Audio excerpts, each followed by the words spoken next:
The gentleman from Florida, Mr. Gates, and the gentleman from Oklahoma, Mr. Cole, will each control 30 minutes. The chair recognizes the gentleman from Florida. Thank you, Mr. Speaker. I yield such time as he may consume to my colleague from Virginia, Mr. Good. Gentleman from Virginia, Mr. Good, is recognized for such time as he may consume. And before the gentleman speaks, may I remind my colleagues that all parties need to be heard. Would you please clear the well and clear the aisles? And any extraneous conversations need to be taken from the floor. So that motion failed, so this moves forward. We'll now hear both sides of this argument on whether to remove Speaker Kevin McCarthy from his leadership position. Again, that motion to table has failed, so now they are moving forward. McCarthy, though, still holds out hope. He could survive this next vote, and then he could even try to put his name forth to be the Speaker later on. Thank you, Mr. Speaker. Like so many others, I deeply regret that we are here in what was a totally avoidable situation. I must take you back to January, however, which for many of us was about not repeating the failures of the past and letting Republican voters across the country down once again, when in the past, for many years, when Republicans have had majorities in this chamber, we have passed our major spending bills predominantly with Democrat votes, something the other side of the House has never and would never do with majority control. Back in January, I expressed my concern that the previous 2 years, during my first term here in this House, we had not used every tool at our disposal to fight against the harmful, radical Democrat agenda that is destroying the country, bankrupting the country, and under which the American people are suffering. But most in here wouldn't know that I helped persuade my 5 colleagues who comprised the remaining resistance in the wee morning hours of January 7 to switch our votes to present to let Mr. McCarthy become Speaker. And I went to him on this very floor to tell him that he was finally going to become Speaker on the next vote. In that moment, it was clear to me that I or we could have asked for anything in exchange for switching our votes to present, but I and we asked for nothing. The very next week, I requested and had a meeting with Speaker McCarthy to tell him he had my full support and that I wanted him to be successful because the country needed him to be successful. In the ensuing months, I helped him narrowly pass the Parents' Bill of Rights and the Limit, Save, Grow bill. I think both of those by just 1 or 2 votes, helping persuade some of my most conservative colleagues to come along despite some of the concerns they had with those bills.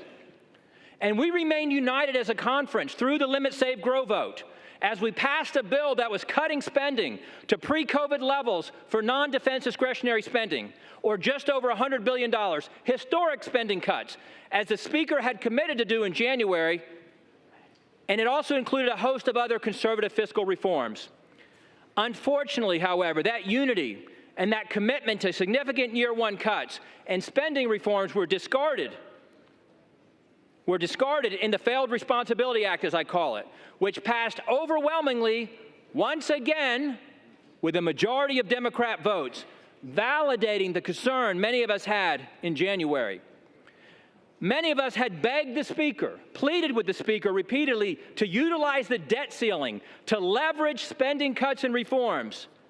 But instead, he negotiated an unlimited increase to the debt ceiling through January of 25, as much as we can come together and gleefully spend through January of 25 with no significant wins for the American people in that FRA, or Failed Responsibility Act. But the Speaker then said that we would use appropriations. We would use appropriations to bring the fight and finally reduce our spending.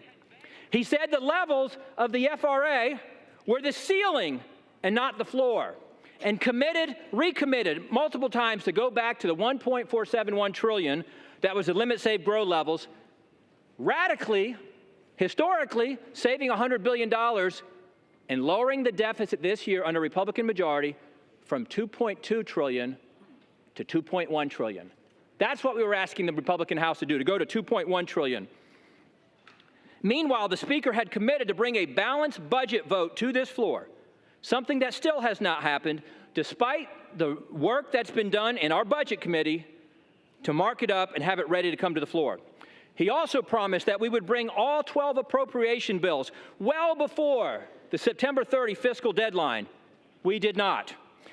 We simply, as Republicans, needed the Speaker to cast the vision, request the support of the entire conference, all of whom voted for the limit, save, grow levels, except for 4 who wanted to go even further, to lead us in joining him, sticking with him, supporting him, and sending the most conservative spending bills with the most conservative cuts possible to the Senate as the best starting position for negotiations with the Senate.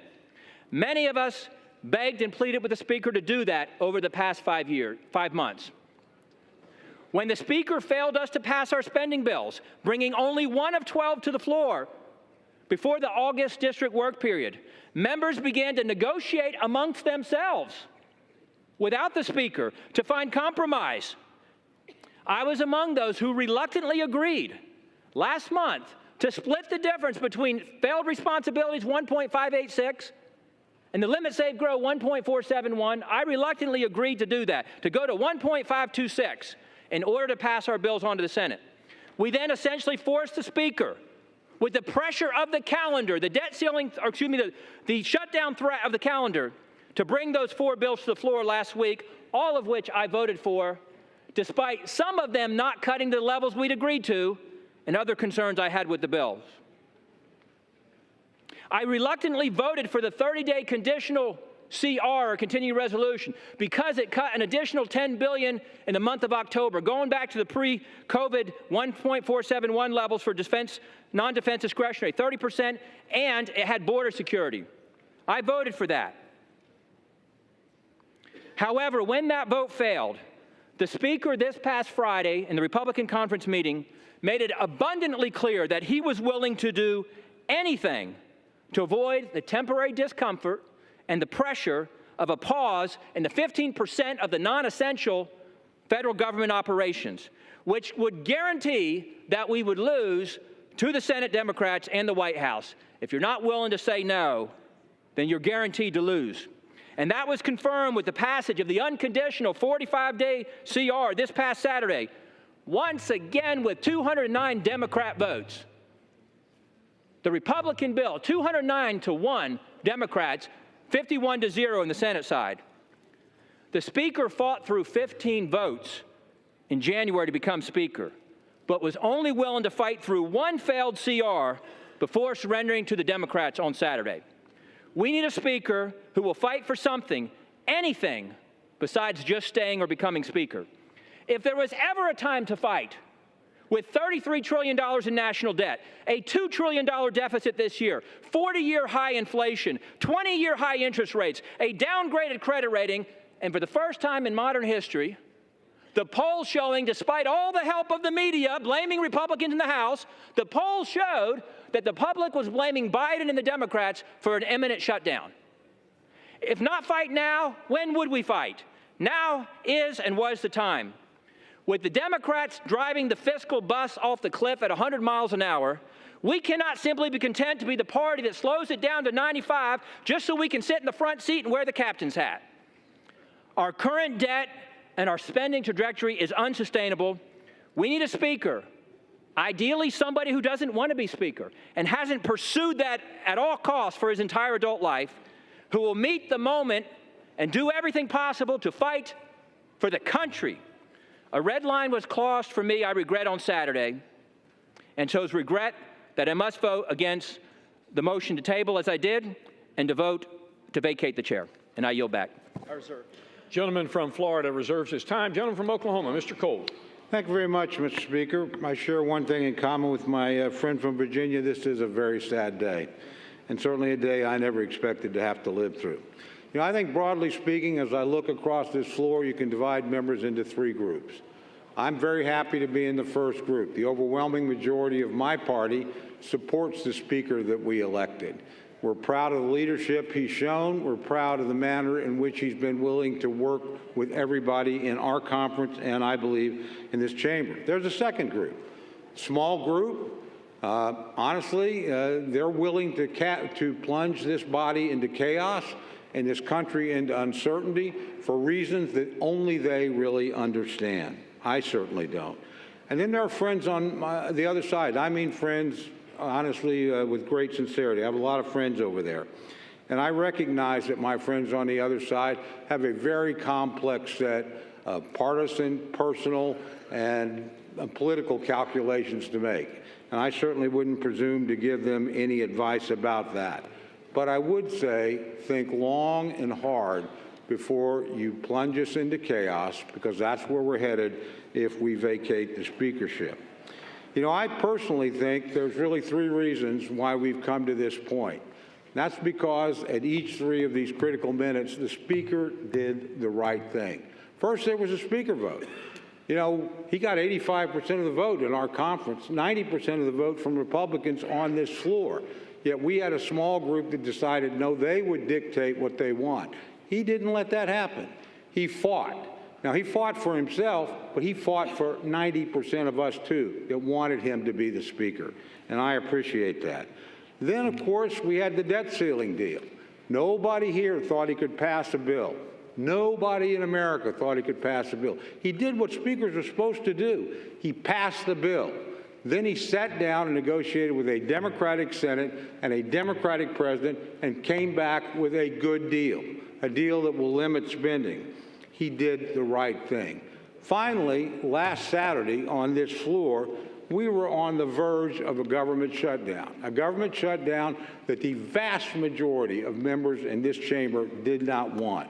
A substantial majority on my side, an overwhelming majority on the Democrat side. He put his political neck on the line, knowing this day was coming, to do the right thing for the country, without a doubt. My friends and I agree on that, whether or not we agree on the Speaker. He did the right thing. He did the right thing, I think, for this institution. He showed it could function in a time of crisis.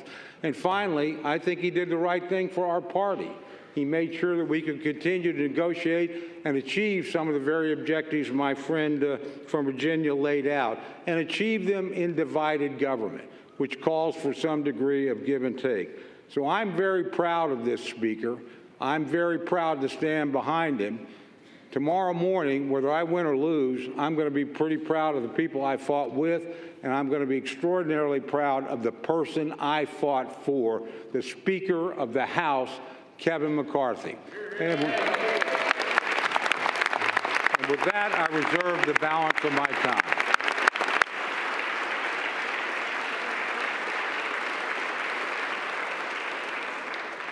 Gentleman from Oklahoma's time is reserved. Gentleman from Florida. Mr. Speaker, my friend from Oklahoma says that my colleagues and I who don't support Kevin McCarthy would plunge the House and the country into chaos. Chaos is Speaker McCarthy. Chaos is somebody who we cannot trust with their word. The one thing that the White House, House Democrats, and many of us on the conservative side of the Republican caucus would argue is that the thing we have in common, Kevin McCarthy said something to all of us at one point or another that he didn't really mean and never intended to live up to. I don't think voting against Kevin McCarthy is chaos. I think $33 trillion in debt is chaos. I think that facing a $2.2 trillion annual deficit is chaos. I think that not passing single subject spending bills is chaos. I think the fact that we have been governed in this country since the mid-90s by continuing resolution and omnibus is chaos. And the way to liberate ourselves from that is a series of reforms to this body that I would hope would outlast Speaker McCarthy's time here, would outlast my time here, and would outlast either of our majorities. Reforms that I have heard some of the most conservative members of this body fight for, and some of the reforms that we've been battling for that I've even heard those in the Democrat caucus say would be worthy and helpful to the House, like open amendments, like understanding what the budget is. We have been out of compliance with budget laws for most of my life, most of many of your lives. And by the way, if we did those things, if we had single subject bills, if we had an understanding on the top line, if we had open amendments, if we had trust and honesty and understanding, there would be times when my conservative colleagues and I would lose, might be a few times when we'd win. There'd be times that we would form partnerships that might otherwise not be really predictable in the American body politic, but the American people would see us legislating. These last few days, we've suspended the momentum that we had established the week earlier, where we were bringing bills to the floor, voting on them, staying late at night, working hard. That's what the American people expect. It's something Speaker McCarthy hasn't delivered, and that's why I've moved to vacate the chair. I reserve. Gentleman's time is reserved. Gentleman from Oklahoma, Mr. Cohen. Thank you very much, Mr. Speaker. I yield 2 minutes to my very good friend, Mr. Emmer from Minnesota. Gentleman from Minnesota, Mr. Emmer, is recognized for 2 minutes. Thank you. Kevin McCarthy has earned this. Under Speaker McCarthy's leadership, our House Republican majority has actually defied all odds and overperformed expectations again and again and again. It all started with the Speaker's race, when our Speaker, Kevin McCarthy, showed the American people how he would never give up. It carried over into the Speaker spearheading a rules package to create the most transparent, member-driven legislative process that I've ever seen since I've been here. And since then, Speaker McCarthy's Republican majority has been successful in bringing common sense back to our nation's capital by passing legislation to affirm a parent's right to be involved in their child's education, bolster American energy production, fully fund veterans' care and benefits, fight back against the regulatory state, and continue delivering on our promise to rein in Democrats' reckless spending by passing fiscally responsible appropriations bills. We've also achieved historic conservative wins, like passing the strongest border security legislation in history, passing the first Republican-only NDAA in history, and passing the first Republican-only state and foreign operations appropriations bill. So many Americans are better off because of Kevin McCarthy's leadership. American families, job creators, entrepreneurs, service members, law enforcement officers, and the list goes on and on. These are just a few of our House Republican majority successes. But make no mistake, we need Kevin McCarthy to remain Speaker if we're going to stay focused on our mission of delivering common sense wins for the American people. We've shown Americans what success looks like when we come together as a team. Now it's time for us to stand together stronger than ever so we can get back to the work our majority was elected to do. I'm proud to support the Speaker as we continue championing conservative priorities that will put our country on a better path. Thank you, Speaker McCarthy. Gentleman from Florida. I yield back.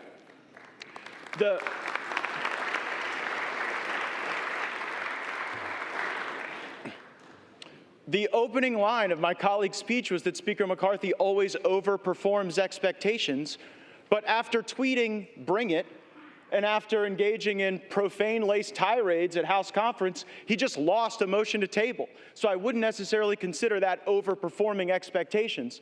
And time and again, I've heard my colleagues say that, well, he deserves it because he went through a tough speaker contest. Let me let everyone know, he prevailed in that speaker contest because he made an agreement to fulfill certain commitments to make this an open and honest process, and he has failed to meet those commitments, and that's why we are here. I reserve. Gentleman reserves his time. Gentleman from Oklahoma, Mr. Cole. Thank you very much, Mr. Speaker. I yield 3 minutes to my very good friend, Mr. Jordan of Ohio. Gentleman from Ohio is recognized for 3 minutes. I thank the gentleman for yielding. On January 3rd, we said the 118th Congress is about 3 things. Pass the bills that need passed, do the oversight work that needs to be done, and stop the inevitable omnibus that comes from the United States Senate right before the holidays. Kevin McCarthy has been rock solid on all 3. We have passed the bills we told the American people we would pass. 87,000 IRS agents, that bill passed. Parents' Bill of Rights, that bill passed. Energy legislation passed. Border security, immigration enforcement legislation, the strongest bill ever to pass the Congress, passed earlier this year. We have done what we told them we were going to do. We can't help it the Senate won't take up those good common sense bills. They'll have to answer to the American people come Election Day. Oversight. We have done the oversight that we're supposed to do. Because of our oversight, we know that parents were targeted by the Department of Justice. Because of our oversight, we know that 51 former intel officials misled the country weeks before the most important election we have. And because of our oversight, the Disinformation Governance Board at the Department of Homeland Security is gone. Because of our oversight, the memo attacking pro-life Catholics has been rescinded. Because of our oversight, unannounced visits to Americans' home by the Internal Revenue Service has stopped. That happened under Speaker McCarthy. And on the third one, on this side of it, we know there's a big old ugly bill coming at the end of the year, all kinds of spending, all kinds of garbage in it. We're still in that fight. Frankly, to Matt's point, we don't know how that one's going to shake out. But we do know this. We do know this. On Saturday, we didn't take the Senate's bill. They tried to send over and shove it down our throats on Saturday. We didn't take that bill. And it was a tough position he was in. There were 5 options on the table last week. Option 1 was to send a long-term CR over there that would have leveraged the 1% cut, something a bunch of us voted for, both parties. Couldn't get the votes for that one. Second option was to focus on the one issue the country now is completely focused on, the border issue. We couldn't get the votes for that one either. But when the Senate tried to send us that bill, he said no to it. I think the Speaker has kept his word. I know my colleagues and friends are saying different. I think he has kept his word on those 3 things that we talked about on January 3rd, and frankly, that entire week. He has kept his word. I think we should keep him as Speaker. I yield back.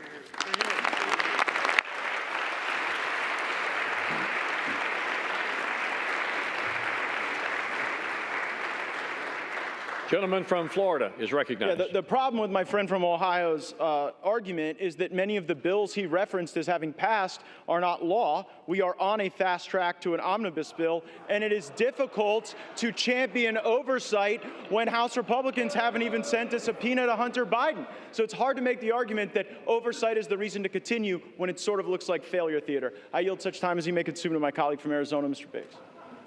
Gentleman from Arizona is recognized. How much time? What he consumes. So much as he may consume. Thank you, Mr. Speaker. This is a serious time.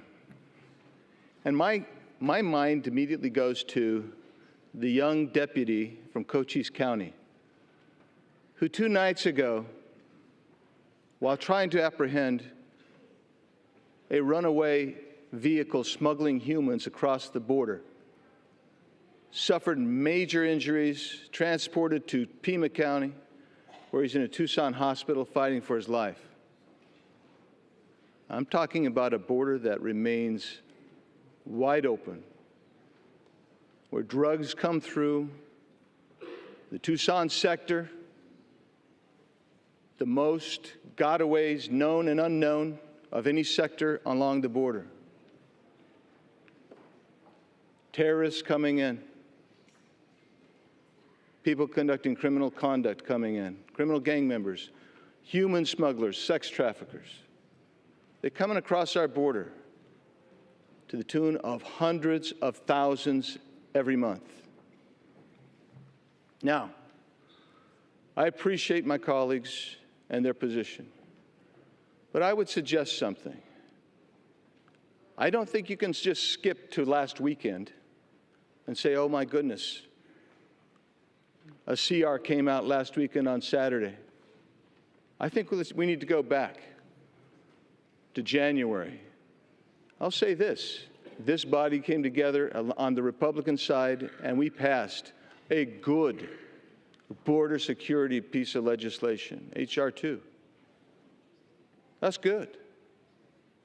And then last week we passed the DHS bill and the DOD bills, which had funding for our CBP, ICE, military leaders, military men and women. But why were we successful in doing that? What happened to motivate us to get there? Well, for one thing, we didn't bother to pass the 12 appropriations bills as required under the Budget Control and Impounds Law of 1974. We didn't do it. And you know how many times that's not been done? 25 years in a row. And you know how many CRs this body has passed in that same period of time? 130. You know what that gets you? A $2 trillion plus structural deficit like we had in fiscal year 23. You know what that leads you to? A $33 trillion national debt, which is where we sit today. Leads you to somewhere north of $700 billion in interest payments. And you know why that happened? Because this body is entrenched in a suboptimal path and refuses to leave it. Refuses to leave that path. You cannot change if you're unwilling to change. We had every opportunity to change. We were promised change. We were promised we were going to go ahead and we were going to get those 12 bills done. And if we got those 12 bills done, do you know why you do 12 bills? Because it allows you to reduce spending, get rid of wasteful, duplicative programs. It allows you to set an agenda to restore fiscal sanity. We chose to not do it again. We were promised we'd do it. That's why at the end, some people said, we'll vote present. We'll go ahead. We're going to put our trust in Mr. McCarthy to become the Speaker. That didn't happen. I suspected that would be the case. That was my struggle. That was my struggle last November and December. I iterated it to this body, our conference anyway.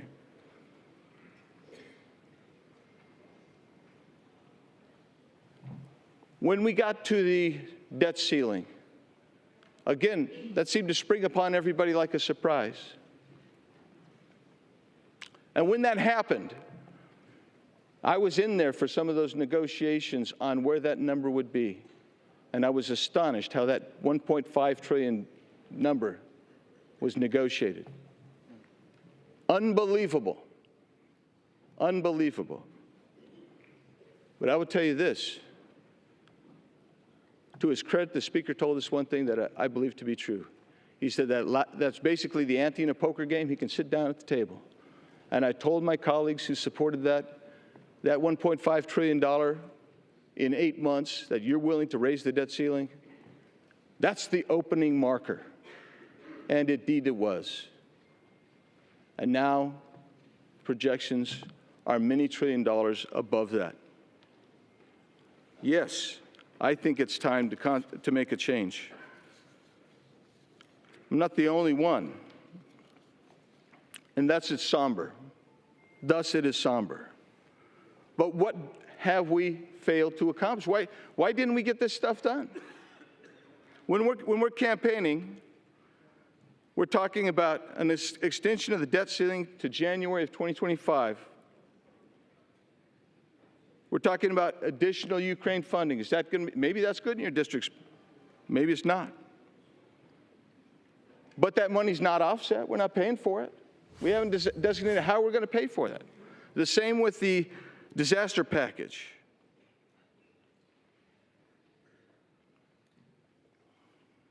The IRS remains 80% increased. And I would tell you, I could go down the list, but I will just tell you why this happens. When you don't do your 12 budget bills, and you rely ultimately on a CR, and I'll get to the calendar in a second, what happens is you cannot leverage this administration to actually enforce the border laws that you need to have enforced. This is a lawless Biden regime. They will not enforce border laws. And we can pass them till we're blue in the face. But until you leverage the budget and the spending, you will not see enforcement by this administration. So now take a look at the calendar that we were just provided last week. We're supposed to finish by November 3rd our 12 bills. By November 17th, that's when we're supposed to see that the conference committees have come together, both sides, and we've resolved this. I don't believe that that's going to happen. It wasn't going to happen before. You were betting on the come again. At some point, I'd urge you to stop betting on the come and bet on the reality. That's why I can't support the Speaker any longer, and I'll be voting for the motion to vacate. Yield back. Reserve. Gentleman yields back his time. Gentleman from Florida. Reserves. Reserves. Members are advised to direct your comments to the chair, please. Gentleman from Oklahoma. Thank you, Mr. Speaker. Mr. Speaker, I yield 2 minutes to my very good friend from Arkansas, Mr. Westerman. Gentleman from Arkansas, Mr. Westerman, is recognized for 2 minutes. Selah, S-E-L-A-H, Selah. This unique word scattered throughout the Psalms signals to the reader to pause, reflect, consider, and maybe take a deep breath before moving on. Psalmists use Selah to emphasize the significance of a statement. For example, King David wrote, "Blessed be the Lord who daily bears our burden, the God who is our salvation, Selah." That is a profound statement with huge implications. It deserves more than a cursory consideration. Within the next hour, this House will vote yea or nay to vacate the Speaker's chair, a profound action with huge implications. This was last tried in 1910. Joseph Cannon won the vote. 113 years later, my office is in the Cannon Office Building, and Uncle Joe Cannon's statue sits just outside this chamber. No living human has taken the vote we're about to take. It deserves that we pause, we reflect, that we consider deeply the ramification of our actions. To my fellow Republicans who would consider voting yes to removing our Republican Speaker, please pause and ask yourself 2 questions. Will your yes vote make America stronger? Will your yes vote strengthen conservative policies? If you believe yes is the right vote, please stand before this body and the American people and articulate your plan. Not your grievances or your wishes, your plan. Convince the mass majority of the Republican conference that strongly disagrees with you to follow you. If you cannot do that, which you have failed to do so far, then voting yes is at the least a disruptive overreaction. In reality, it's selfish, bad for conservative policies, and bad for America. That's why I strongly support Speaker Kevin McCarthy, and why without hesitation or reservation, I will vote no on this disastrous resolution. I yield back.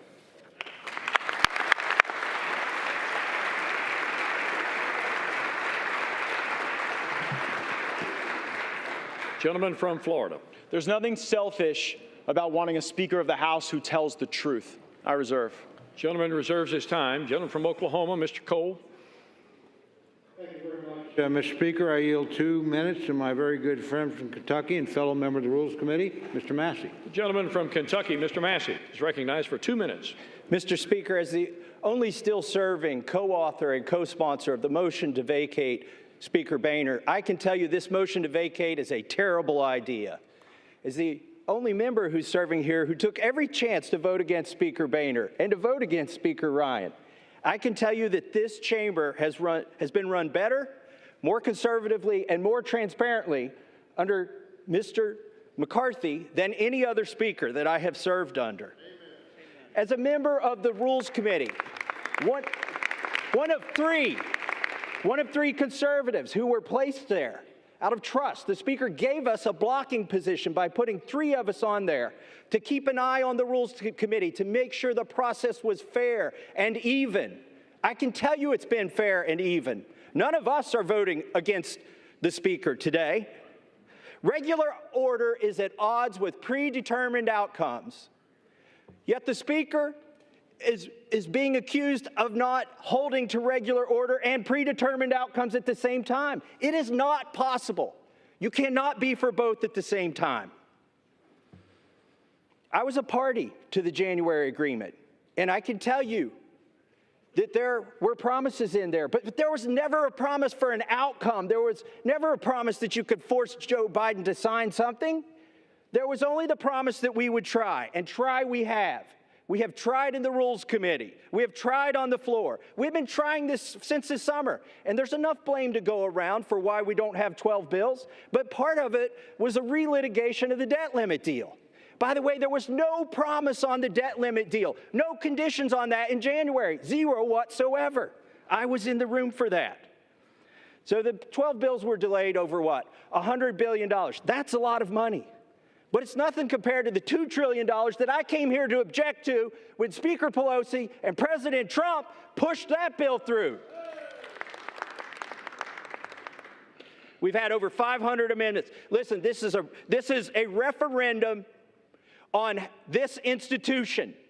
We have tried regular order. Speaker McCarthy has tried regular order. If regular order fails today, if you vacate the Speaker, nobody is going to try it again. Gentleman's time has expired. This institution will fail. Please do not vacate the Speaker.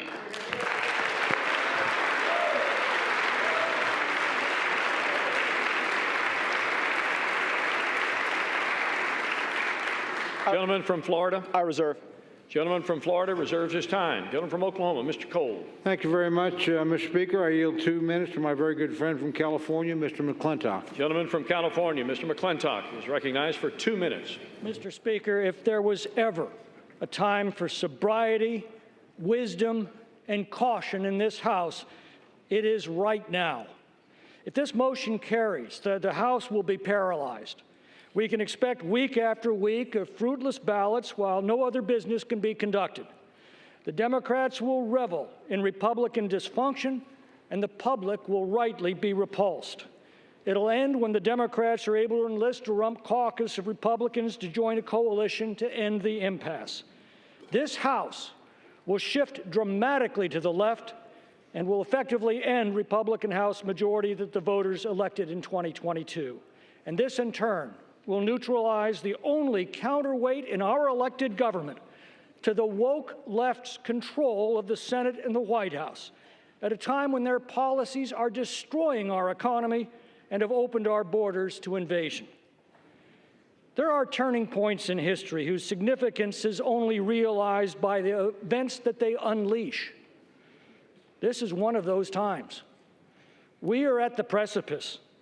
There are only minutes left to come to our senses and realize the grave danger our country is in at this moment. Dear God, grant us the wisdom to see it and to save our country from it.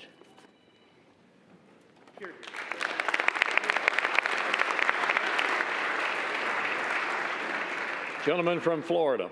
Mr. Speaker, there is nothing sober, wise, or cautious about the path we are on. We are on a path to financial ruin if this House does not take a different posture, a different procedure, and yield toward different outcomes and a better future. I reserve. Gentleman reserves his time. Gentleman from Oklahoma, Mr. Cole. Thank you very much, Mr. Speaker. I yield 1.5 minutes to my very good friend from Florida, Mr. Jimenez. 1.5 minutes. Gentleman from Florida is recognized for 1.5 minutes. I stand before my colleagues in the nation as a proud representative of the great state of Florida. I truly am beyond blessed to represent the paradise that is Miami-Dade County and the Florida Keys, and I am beyond proud to represent my community before this Congress, to stand with a leader who has consistently demonstrated an unwavering commitment to our country and to the principles that define us as Americans, Kevin McCarthy. Today is historic for a lot of reasons. For one thing, this is the first time in over 100 years as this has been attempted. But it's also because we're part of a Congress with historically tight majorities for the Republicans in the House and the Democrats in the Senate, and we have a Democratic White House. Divided government, that's what we have.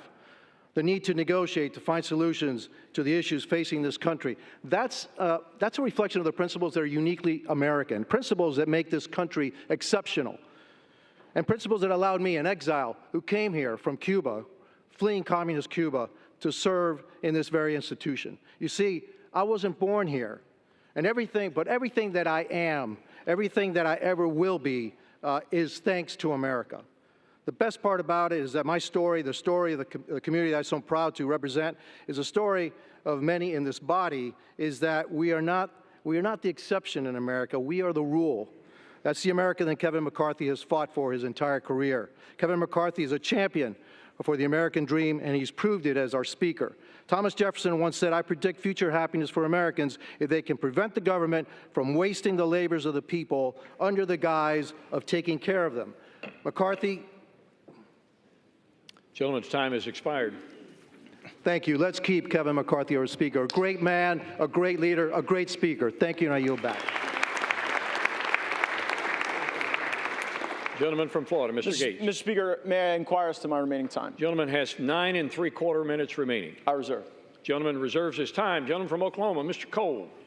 Much, Mr. Speaker. I yield 1.5 minutes to my very good friend from Iowa, the gentlelady, Ms. Henson. The gentlelady from Iowa, Ms. Henson, is recognized for 1.5 minutes. Thank you, Mr. Speaker. I rise today in support of our Speaker, Kevin McCarthy. Let's be very clear here. We would not have a House Republican majority without the relentless efforts of this man, our Speaker.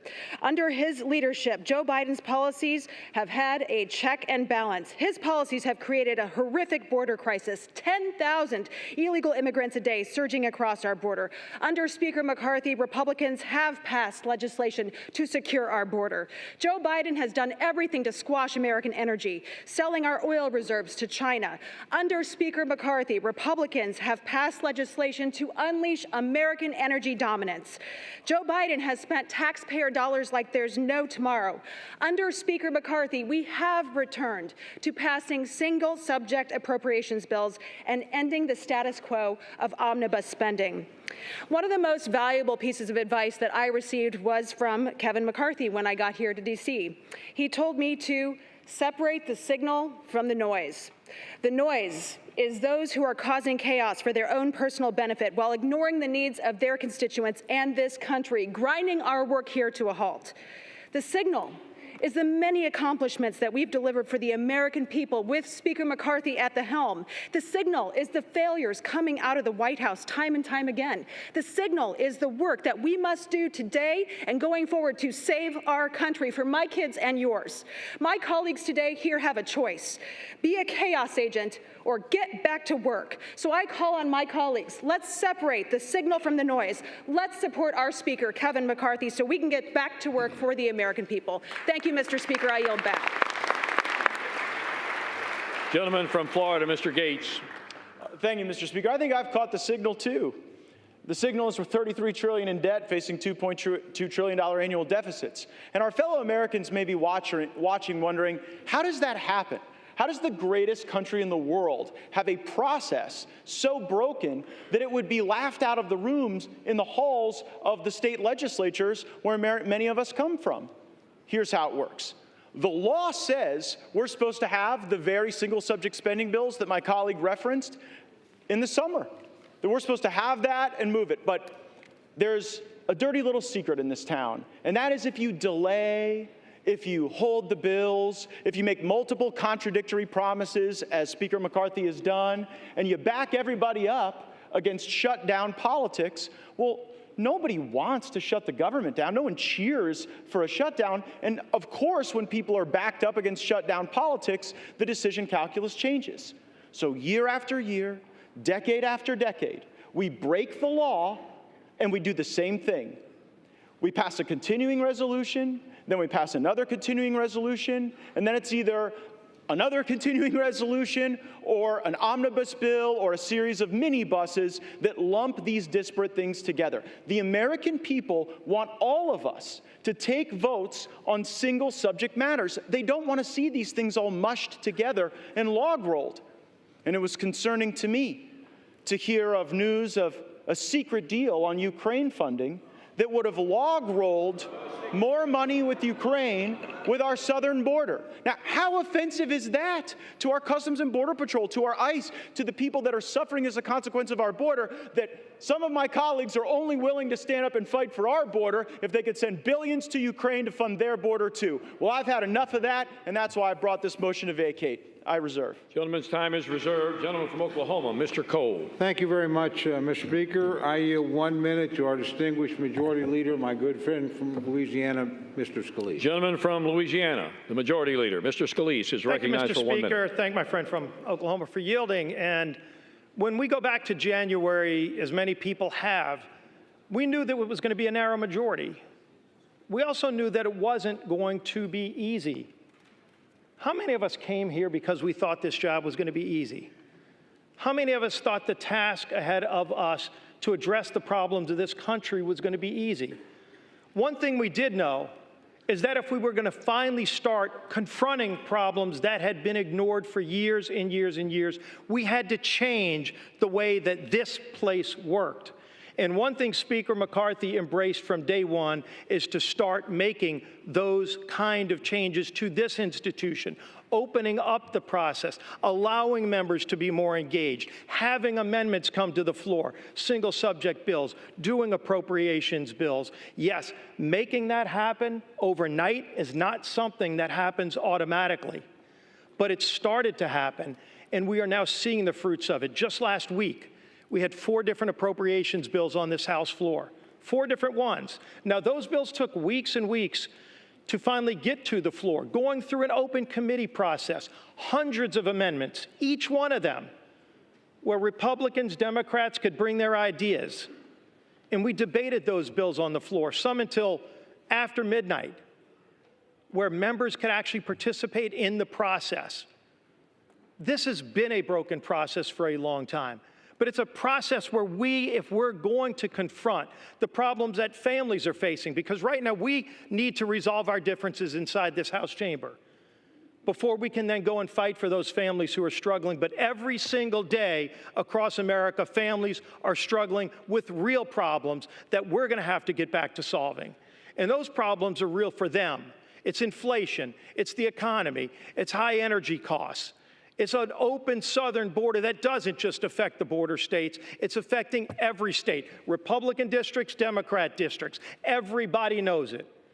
And it can be ignored by the White House, but this House is the only body that started to take action.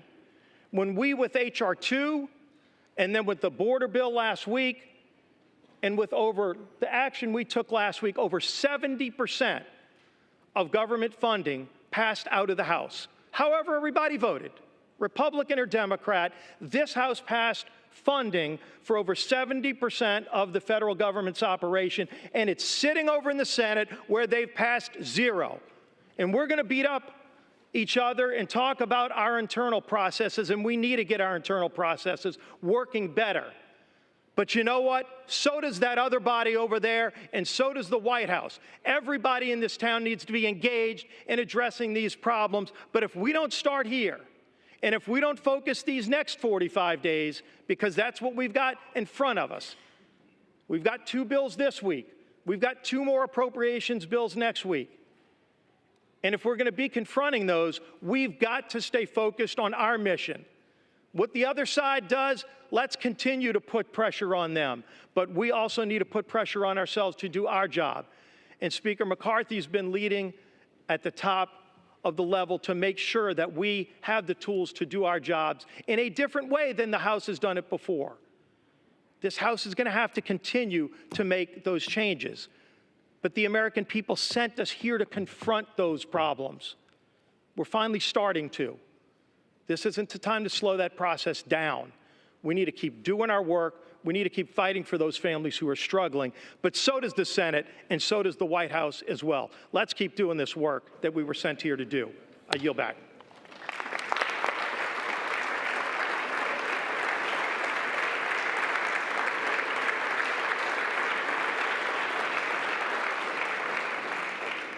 Gentleman from Florida is recognized with 7 3/4 minutes remaining. Mr. Cole commands 12 1/2 minutes left in this debate. Gentleman from Florida. I agree with everything that the majority leader said in those remarks, except one thing. It is astonishing to hear any colleague give Speaker McCarthy credit for moving on to the single subject appropriations bills. As you heard my colleague, Mr. Biggs, say, that was never the plan from Speaker McCarthy. The week before we moved on to those single subject appropriations bills, the plan was another CR.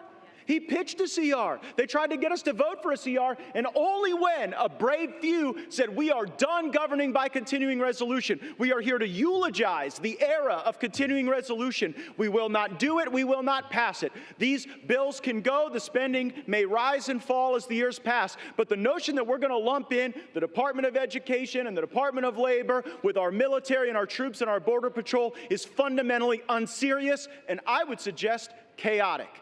We cannot do that. It was only because we forced that to happen. And by the way, if we continue with Speaker McCarthy, the appropriations process will go right back to what he wanted it to go back to. Just a sideshow, just a puppet show, just something to keep the hamsters on the hamster wheel as they continue to back people up against a calendar centralized power with the lobbyists and special interests that move all kind of money through the leadership, and then that's how they get their way, and that's why the American people have been getting screwed decade after decade, and I'm not going to tolerate it anymore without a fight. I reserve. Gentleman's time is reserved. Gentleman from Oklahoma, Mr. Cole. Thank you very much, Mr. Speaker. I yield 2 minutes to my very good friend, fellow member of the Appropriations Committee, Mr. Garcia of California. Gentleman from California, Mr. Garcia is recognized for 2 minutes.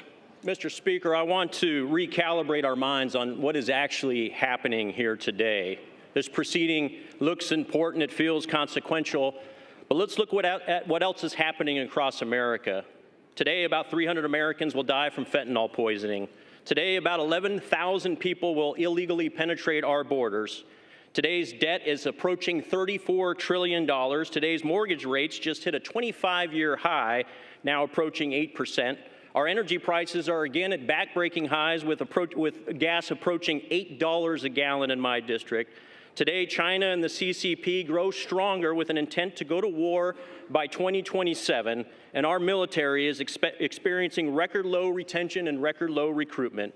This is the reality of today for 335 million Americans under President Joe Biden. It's a dark and scary reality. This Republican majority here today in the House is the only firewall against the damaging far-left policies of the Biden administration. The single-subject appropriation bills that we were supposed to be voting on this week will literally fight to reverse the darkness of these realities and fight inflation, cut spending, secure our border while enhancing. For people just joining in right now, we are maybe 15 minutes away from the actual vote happening. Right now, they have about 10 minutes each, the Gates faction and the pro-McCarthy faction, to figure out, to make their case, basically, to their Republican colleagues. But this vote should happen in about 15 minutes, I believe, and then it should go, I believe, for about 15 minutes as well. So if you're tuned in, stick around, because this is happening pretty soon, and Kevin McCarthy needs basically the support of all, but I think he can afford to lose maybe 4 Republicans, and then it's just off to the races, and we're back at square one where Republicans were months ago when it took 15 ballots to elect a speaker. So stick around, and also if you want to participate in the chat, make sure to subscribe to this channel. Thank you. This beautiful country. I yield back.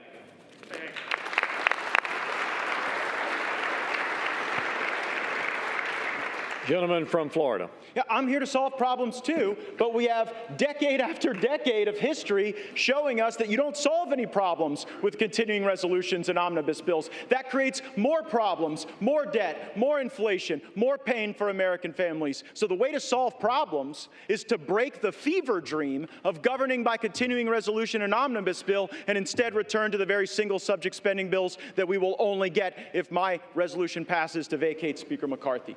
I reserve. Gentleman reserves his time. Gentleman from Oklahoma, Mr. Cole. Thank you very much, Mr. Speaker. I yield 2 minutes to my very good friend from North Carolina, Mr. McHenry. Gentleman from North Carolina, Mr. McHenry, is recognized for 2 minutes. Thank you, Mr. Speaker. Every step of the way, Speaker McCarthy has been doubted. After the first speaker vote, he was mocked, right? And after 15, they called him speaker. And even then, it was the media and the left that mocked him. With the narrowest Republican majority in a generation, what did we achieve? We brought the president to the table when he stubbornly said for 100 days they would not negotiate on the debt ceiling. I took him at his word. The speaker said, no, we'll get him to the table. And sure enough, we did. The result? The most conservative spending package we've seen in generations, the largest spending cuts year over year that any Congress has passed. Conservative outcomes. So I understand your position on the left. I understand that. But my friends on the right, why? And then this past weekend, so I understand the frustration on the left at what happened on the continuing resolution. But why would we have conservatives object to that? Why will we have House members object to that? We rolled the Senate. We never roll the Senate as a House. Moreover, we never roll the Senate to get less spending, and we got it this weekend. So I understand why the left is mad. What I don't understand is why some Republicans think that that's a bad thing. The frustration for me today, I understand where the liberals are. I know you can support the constitutional order, except in a moment like this when you are questioned on that. I understand that. You can't be counted on in a moment like this with the state of the speakership. But for Republicans, why will we give up a conservative working majority for better outcomes and hand the keys over to the Democrats? Why would we do that? And furthermore, with this record of success that we've seen Kevin McCarthy and a Republican majority produce in a Washington run by Democrats, we're going to throw that away, resulting in more liberal outcomes, not more conservative ones. So I understand why the left is where you are today. You don't like an effective conservative majority, and I don't blame you. But on the right, gentleman's time has expired. Gentleman from Florida. It is lovely to hear from the principal architect of Mr. McCarthy's debt limit deal, but here's the reality. The only Republicans in America who believe that the debt limit deal was conservative are in this chamber right now. Because all over America, Republicans think that when you negotiated that debt limit deal, they took your lunch money. I reserve. Gentleman reserves his time. Gentleman from Oklahoma, Mr. Cole. Thank you very much, Mr. Speaker. I yield 1.5 minutes to my very good friend from my home state, gentlelady Ms. Bice. Gentlelady from Oklahoma, Ms. Bice, is recognized for 1.5 minutes. Thank you, Mr. Speaker. I rise today in support of Speaker Kevin McCarthy. Under his leadership and a very small 5-seat majority, House Republicans have achieved, contrary to popular belief, numerous victories. We passed the Parents' Bill of Rights, the Lower Energy Costs Act to lower the cost of gasoline and restore American energy independence, the Fiscal Responsibility Act, which was one of the largest enacted cuts with enforceable spending caps in American history, and H.R. 2, the most conservative southern border security bill in history. All of this while fully funding our military and our nation's veterans. Let me be abundantly clear. Attempting to remove Speaker McCarthy will put this House in a stalemate and paralyze our ability to fight for our constituents and instead create a fight amongst one another. We have 43 days to restore fiscal responsibility and advance conservative appropriations priorities, which is exactly what my colleagues have asked for. Instead, we are threatening any House proceedings. This is an unnecessary distraction. Working together under the leadership of Speaker McCarthy is of the utmost importance. I stand and strongly support Kevin McCarthy for Speaker of the House, and I encourage my Republican colleagues to do the same. Thank you, and I yield. Mr. Cole continues to reserve his time. He has 7 minutes remaining. Mr. Gates controls 5.5 in. I like how we're back to fiscal responsibility from the party that added $7.8 trillion to the debt to give a tax cut to millionaires and billionaires. Every time Republicans take control, they heap money onto their wealthy donors, and then every time Democrats take control, they say, we couldn't possibly spend any money here. We have to be the adults in the room. We have to be the fiscally responsible ones. Give me a break. The numbers speak for themselves. Knows that Kevin McCarthy is a happy warrior. He is tireless. He has that uniquely American grit. Under Kevin's speakership that lasted 15 rounds of him never giving up, this Republican majority has exceeded all expectations. We reopened the People's House. We passed the strongest border security bill in our nation's history. We passed an energy plan to unleash American energy dominance. We passed defense bills to support our troops. Under Kevin's leadership, he's brought hundreds and hundreds of bipartisan members of Congress to Israel, our greatest ally. He elected the most diverse class of Republicans ever, with the largest number of Republican women ever in American history. This boy from Bakersfield, he cares deeply about his constituents, his country, and the American people. And that includes each and every one of his colleagues. He's been to our districts, Gentlelady will suspend. Celebrated the birth of our children, and has cheered us when we haven't believed in ourselves, which is why the Republicans strongly support Speaker McCarthy and are proud he is our Speaker. And I yield back. Gentlelady, it was not the intent to cut the gentlelady off, except that we have too much chatter going on in the House chamber. Every member deserves to be heard. So if you have private conversations you need to have, please take them from the floor.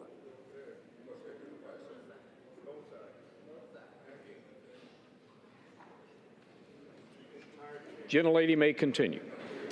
As I have said, the Speaker has been to our districts. He has toasted at our weddings. He has celebrated the birth of our children, mourned the loss of our loved ones. Now more than ever, the Republicans must unify. The stakes are too high. We need to save our country, which is why this conference is proud to strongly support Kevin McCarthy as Speaker of the House. I yield back. Gentleman from Florida. Now, I would just say if this House of Representatives has exceeded all expectations, then we definitely need higher expectations. And while it's heartwarming and kind that the Speaker calls people on their birthday and visits their district and congratulates them on their children, please know this isn't a critique of the individual, it's a critique of the job. The job hasn't been done. We've had multiple contradictory promises, and it's just quite something. For those of you keeping track at home, the last 3 speakers you've heard opposing my resolution all voted for the debt deal. So if you believe that the debt limit deal that Speaker McCarthy brought into law was a good thing, maybe you agree with their perspective. I think the debt limit deal was a terrible deal, and that's one of the reasons. It really was the original sin of the McCarthy speakership, and it's one of the reasons I seek to vacate the chair now. I reserve. Gentleman, time is reserved. Gentleman from Oklahoma, Mr. Cole. Thank you very much, Mr. Speaker. I yield 2 minutes to my very good friend from the great state of Louisiana, Mr. Graves. Gentleman from Louisiana, Mr. Graves, is recognized for 2 minutes. Thank you, Mr. Speaker. I want to thank the gentleman from Oklahoma for yielding. Mr. Speaker, we've been here for 8 months with one of the tightest majorities in modern history. Yet look at the accomplishments of this majority, this conservative majority, with the majority of Republicans voting for the strongest border security in my lifetime, fighting against this incomprehensible energy policy that's driving up energy costs 40%, utility and gasoline payments, pushing Americans into energy poverty. We passed legislation to unleash America's energy resources, pushing back this administration's brainless policies on energy. We've passed legislation to pull back, to stop spending $4.8 trillion that I want to make note. My friends that are carrying this motion to vacate opposed.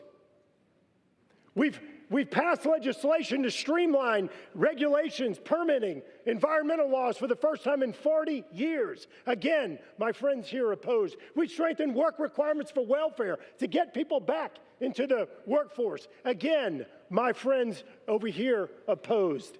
I keep wondering, what is going on? Are we redefining what conservative is? What's going on in this country today? What's going on in this body? Where you have Freedom Works, Heritage, Chip Roy, and Jim Jordan say something's conservative, and these folks say it's not, and they're right. And all of a sudden, my phone keeps sending text messages. Text messages saying, hey, give me money. Oh, look at that. Oh, look, give me money. I filed the motion to vacate. Using official actions to raise money. It's disgusting. It's what's disgusting about Washington. Mr. Speaker, we've watched as these folks right here that have brought up this motion to vacate have refused to pay our military service members, refused to pay them. I want to quote my delegation member, my senator from Louisiana, John Kennedy. If we're not going to pay our service members, if they're not going to be there to protect us, next time someone invades America, call a crackhead and let me know how that works out for you. Yield the gentleman another 30 seconds. Gentleman is recognized for an additional 30 seconds. Mr. Speaker, I've heard people talk about bad faith here. I've heard them make reference to this January agreement. My friends from Arizona, Virginia, and Florida. Let me be crystal clear. Not a single one of them were in the room. You know what? The Speaker didn't meet the targets of that January agreement. He exceeded them. The greatest savings in American history. The greatest savings in American history. Mr. Speaker, this isn't about fundraising. This is about our country. It's about our children and our grandchildren. We need to stand behind the slimmest 30 majority. seconds. We need to stand behind the greatest speaker in modern history that has delivered the best conservative wins for this country. I yield back.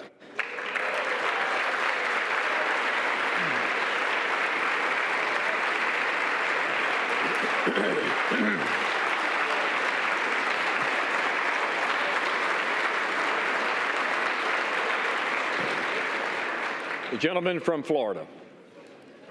My colleague says we've passed the strongest border bills in history. Well, guess what? Look at the border right now. We didn't use sufficient leverage in the debt limit or in any other thing to actually get results on the border. The border is a disaster, really something I don't think you're going to be campaigning on, that you fixed the border. Second, you said you streamlined regulations. What the gentleman from Louisiana doesn't tell you is that all of the regulatory reform he was just bragging about is waivable by the stroke of a pen of someone in the Biden White House.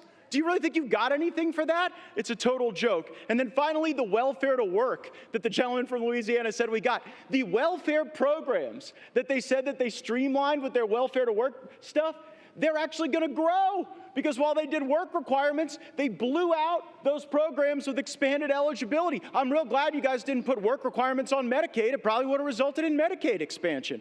And when it comes to how those raise money, I take no lecture on asking patriotic Americans to weigh in and contribute to this fight from those who would grovel and bend knee for the lobbyists and special interests who own our leadership, who have, oh, boo all you want, who have hollowed out this town and have borrowed against the future of our future generations. I'll be happy to fund my political operation through the work of hardworking Americans, $10 and $20 and $30 at a time, and you all keep showing up at the lobbyist fundraisers and see how that goes for you. I reserve. Once again, the chair would admonish those speaking from the floor to direct their comments to the chair. Gentleman from Oklahoma. Mr. Speaker, I would inquire as to how much time remains for each side. From Oklahoma controls 3 minutes. The gentleman from Florida has 3 minutes as well.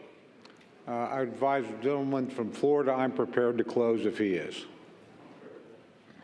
Mr. Speaker, I yield the balance of my time to my great friend from North Dakota, Mr. Armstrong. Gentleman from North Dakota, Mr. Armstrong, is recognized with the remaining 3 minutes. Thank you, Mr. Speaker. Let's be clear why we're here. Because the incentive structure in this town is completely broken. We no longer value loyalty, integrity, competence, or collaboration. Instead, we have descended to a place where clicks, TV hits, and the never-ending quest for the most mediocre taste of celebrity drives decisions and encourages juvenile behavior that is so far beneath this esteemed body. Kevin McCarthy has done more in 9 months to restore the people's house than any speaker in decades. We have done regular order. We have had open amendments. And every single member of this chamber has the right, the ability, and the opportunity to be heard on the floor. It's been messy, it's been raucous, and at times it's been chaotic. And God bless every minute of it, because democracy is supposed to be hard. And because the alternative is a closed-door process where 2,000-page bills come out of the Speaker's office at midnight and are forced to the floor the next morning. Kevin McCarthy has broken that cycle. That alone is enough for him to remain our Speaker. But that doesn't deliver his opponents what they crave the most: attention. We shouldn't stand for it. I won't stand for it. I will stand here with our Speaker, with our leader, that the overwhelming majority of our Congress supports. And you need to look no further than where the opponents are sitting today in this chamber. They're not over here, they're over there.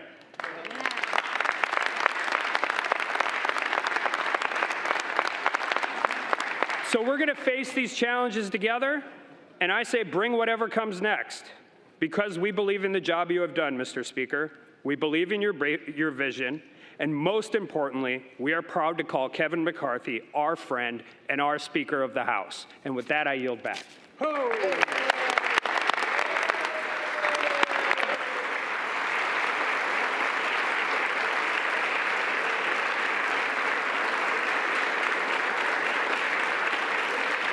Gentleman yields back his time. The gentleman from Florida is recognized with 3 minutes remaining. To be clear, I tried to get one of the 3 podiums on the Republican side, and y'all wouldn't let me have them, so you sent me over here. But you know what? I'll make this argument at any desk in this building, from the well, from the chair. I'll make it on every street corner in this country that Washington must change. We have to break the cycle. We have to break the fever. And I would hope, truly, that the reforms that we are fighting for are reforms that would last and be embraced and that would democratize power in this institution beyond the privileged few who back us up against shutdown politics and Christmases and deadlines in order to achieve their objectives. Mr. Speaker, high inflation is on the verge of bankrupting American families. Our economy is breaking in half. A typical American family can't afford to buy a house in 99% of U.S. counties. Inflation is stealing more than $700 a month from working Americans, nearly $9,000 a year. Kevin McCarthy is the Speaker of the House of Representatives, and he has failed to take a stand where it matters. So if he won't, I will. I make no apologies for defending the right of every hardworking American to afford a decent life for themselves and their families, and we have a greater opportunity to do that and to build coalitions under new leadership. We have to rip off the Band-Aid. We have to get back on a better course. And Mr. Speaker, I don't know how this vote's going to go. Usually when a vote comes to this floor, it's pretty predetermined. And this one, I'm not so sure. But I am sure that we've made the right argument, that this place deserves single-subject spending bills, that we should have 72 hours to read a bill, that something that spends more than $100 million shouldn't be put on the suspension agenda such that we can't amend it, and there shouldn't be secret side deals made on a continuing resolution to lump Ukraine in with border security. That is not right for Ukraine or border security because it fails to give either of those issues the dignity that they would require. But we can return that dignity to this House. We can get back on a better path. We can have single subject appropriations bills. We can set a budget top line. We haven't had a budget in this place since I was in high school. So let's get a budget. Let's get our act together. Let's get on with it. Let's vacate the chair, and let's get a better speaker. I yield back. Gentleman yields back his time. All time for debate has expired. Without objection, the previous question is ordered on the resolution. The question is on adoption of the resolution. Those in favor say aye. Aye. Those opposed, no. No. The noes have it. The resolution is, gentleman from Florida. I'd request the yeas and nays. The yeas and nays are requested. Those favoring a vote by the yeas and nays will rise. A sufficient number having risen, the yeas and nays are ordered. Pursuant to Clause 3 of Rule 20, the chair directs the clerk to conduct the vote by a call of the roll. The clerk will call the roll alphabetically by surname. Okay, so I believe what's happening now. The Washington now. Post. We will be listening here to see how many Republicans agree that Kevin McCarthy should be removed from the speakership. So we will be listening for this resolution to vacate the chair. The House will be in order. We heard 30 minutes from each side of this debate. So this is the vote right now. Again, as you just heard, we'll hear yes on the motion to vacate from every Democrat. Every Democrat will not assist Kevin McCarthy in keeping his speakership. So expect every Democrat to vote in favor of ousting McCarthy.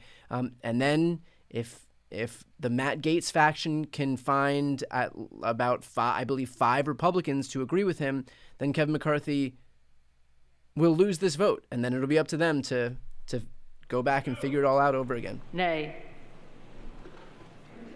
Allen. No. Nay. All red. Yay. Amadei. No. Nay. Armstrong. No. No. Arrington. No. Nay.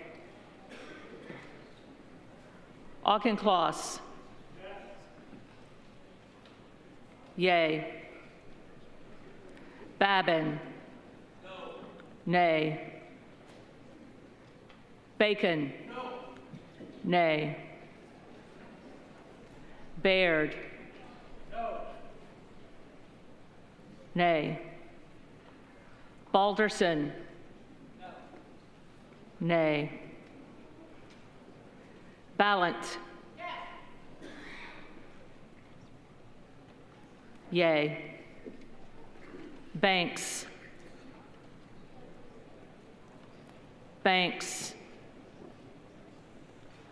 Barr. Nay. Berrigan. Remember, the number we're looking for is 218 here. Berrigan.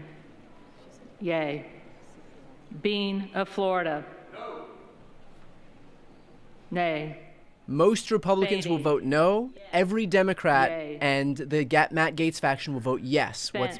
What remains to be seen is whether that Matt Gaetz faction Nay. has enough to join with the Barra. Democrats to get that 218 majority. Yay. Bergman. No. Nay. Beyer. Yay. Bice. Nay. Biggs. Yay. Bilirakis. Nay. Bishop of Georgia. Yes. Yay. Bishop of North Carolina. Yay.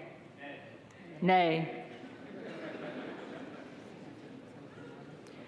Blumenauer. Yay. Blunt Rochester. Yay. Boebert. Nay.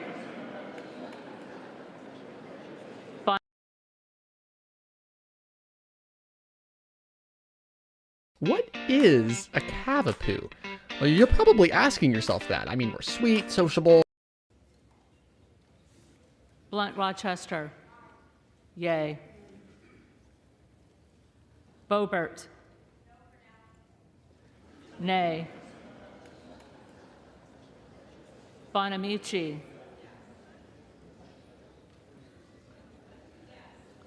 Yay. Bost. Nay. Bowman. Yay. Boyle of Pennsylvania. Yay. Burkeen. Nay. Brown. Yay. Brownlee.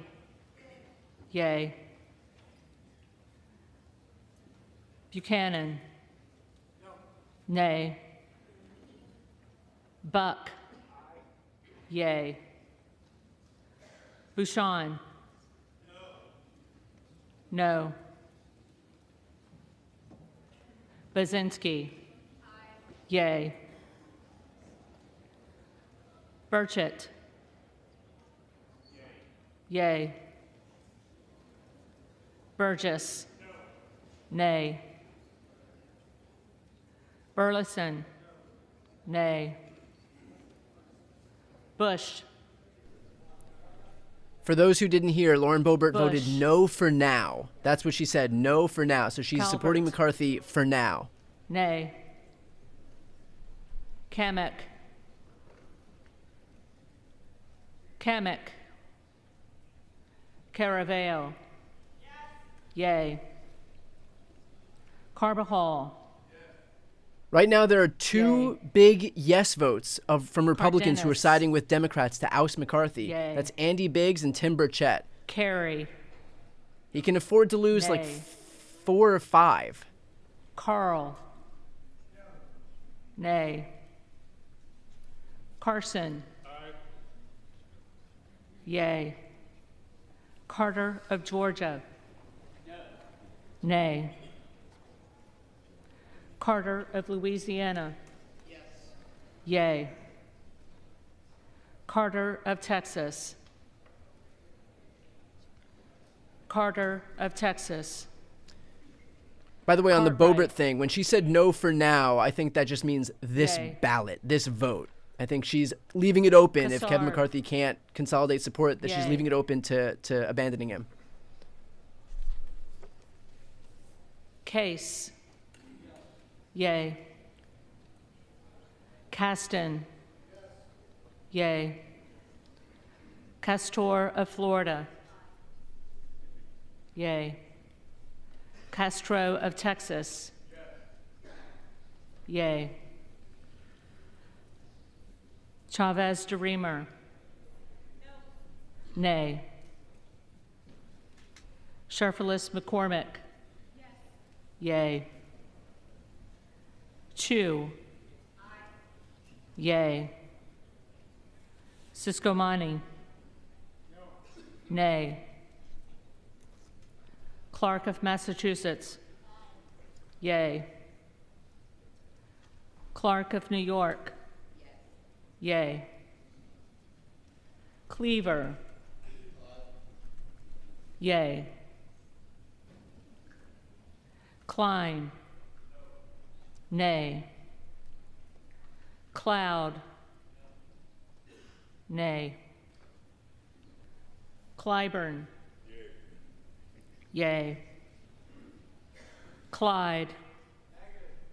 Nay. Cohen. Yay. Yeah. Yeah. Yes. Cole. Nay. Collins. Nay. Comer. Nay. Connolly. Yay. Correa. Yay. Costa. Yay. Courtney. Yay. Craig. Yay. Crane. Yay. Crawford. Nay. Crenshaw. Crane Nay. is another big one for Crockett. That's the fourth Republican, I believe. Yay. Burchett, Biggs, Crow. Buck, and Crane. So Yay. that's four. They can afford five. Cuellar. So we are close. Yay. Curtis. Nay. Davis of Kansas. We're at 4 out of 5, and we're in the Yay. C's right now. This does Davidson. not look good for McCarthy. Nay. Davis of Illinois. Yay. Davis of North Carolina. Yay. Dean of Pennsylvania. Yay. DeGette. Yay. Dela Cruz. Nay. DeLauro. Yay. Del Bene. Yay. DeLuzio. Yay. DeSaulnier. Yay. Desjardins. Nay. D'Esposito. Nay. Diaz-Balart. Nay. Dingle. Yay. Doggett. Yay.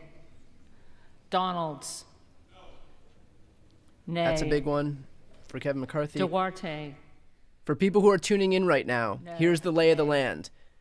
The first one to reach, first side to reach 218 wins. Kevin McCarthy will get Nay. yes votes from every Democrat, meaning yes Done in the for motion Florida. to vacate, and he can afford to lose. If he loses more than 5, that's it. Right now he's at 4, and we're just in the D's. Elsie. Nay. Emmer.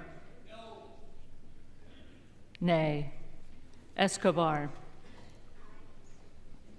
Yay. Eshoo. Yay. Espaillat. Yay. Estes. Nay. Evans. Yes. Yea. Ezell. Nay. Fallon. Nay. Finstra. Nay. Ferguson. No.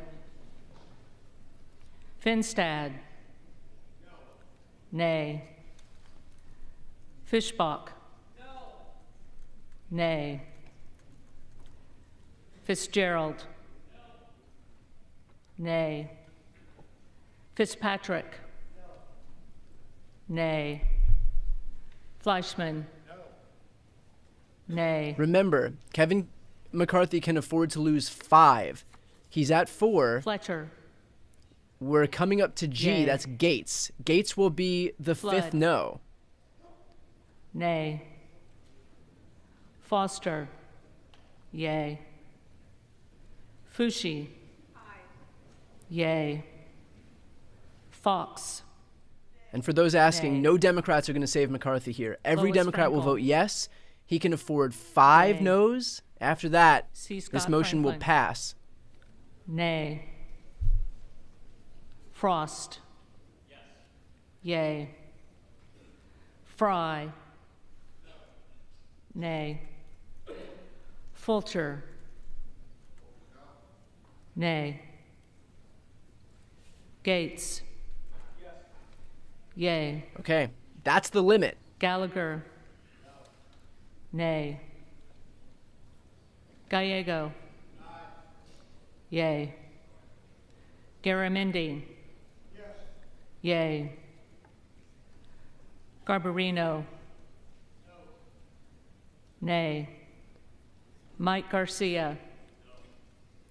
Nay. Robert Garcia. Keep an eye out Yay. for Bob Good, who's coming up. Garcia of Illinois. Yay. Garcia of Texas. Yay. Bob Good is another far-right Republican Jimenez. who wouldn't vote for McCarthy the first go-around Nay. a few months back. Golden of Maine. Yay.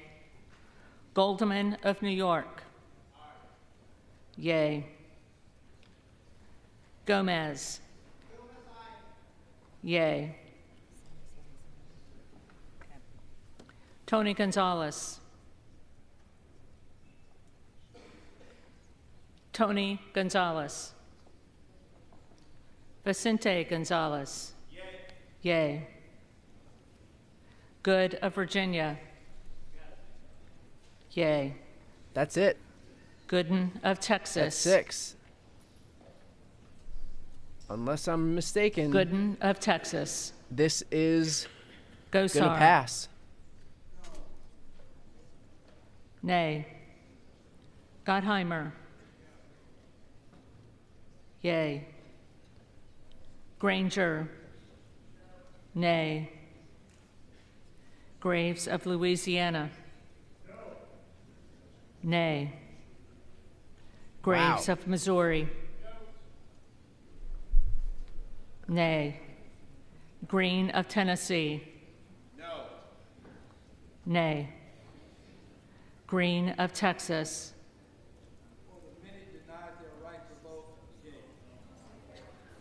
Yay. Green of Georgia.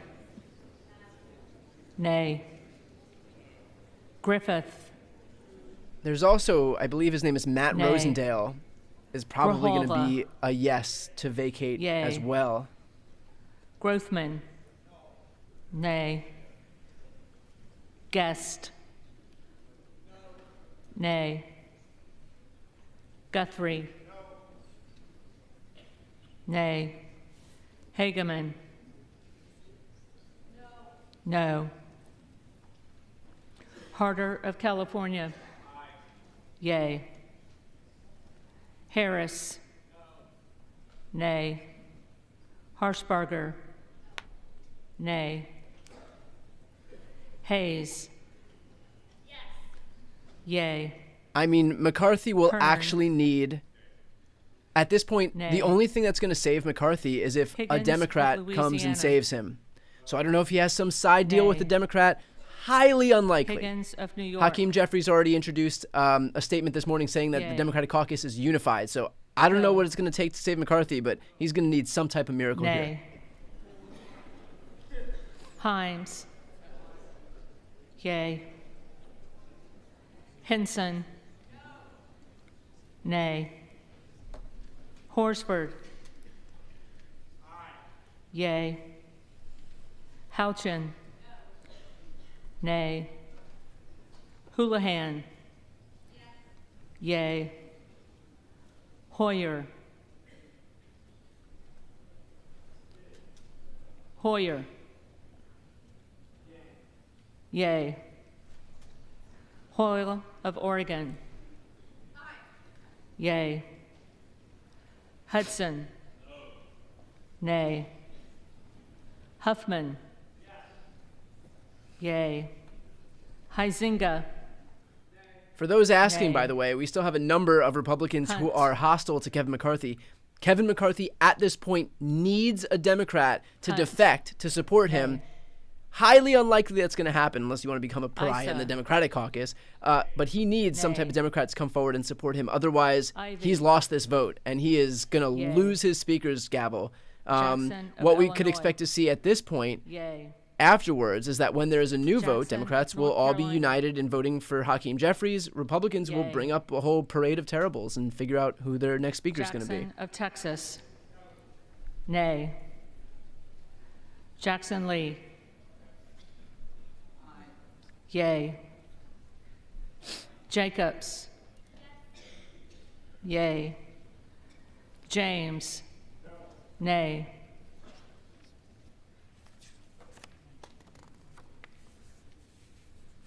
Jayapal. Yay. Jeffries. Yay. Johnson of Georgia. Yay. Johnson of Louisiana. Nay. Johnson of Ohio. Nay. Johnson of South Dakota. Nay. Jordan. Nay. Joyce of Ohio. Nay. Joyce of Pennsylvania. Nay. Camlogger Dove. Yay. Captor. Yay. Kane of New Jersey. Nay. Keating. Yay. Kelly of Illinois. Yay. Kelly of Mississippi. Nay. Kelly of Pennsylvania. Absolutely not. Nay. Kana. Yay. Kiggins of Virginia. Nay. Kildee. Yay.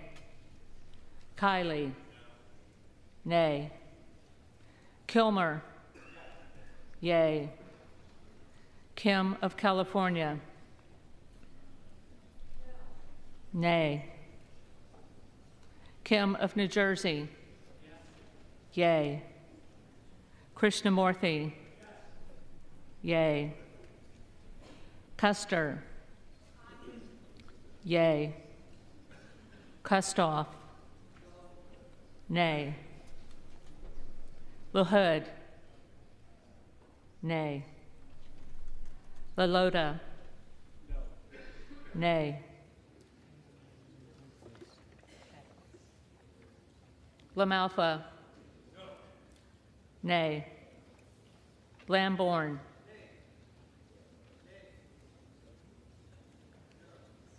Lamborn, nay. Landsman. Yay. Langworthy. Nay.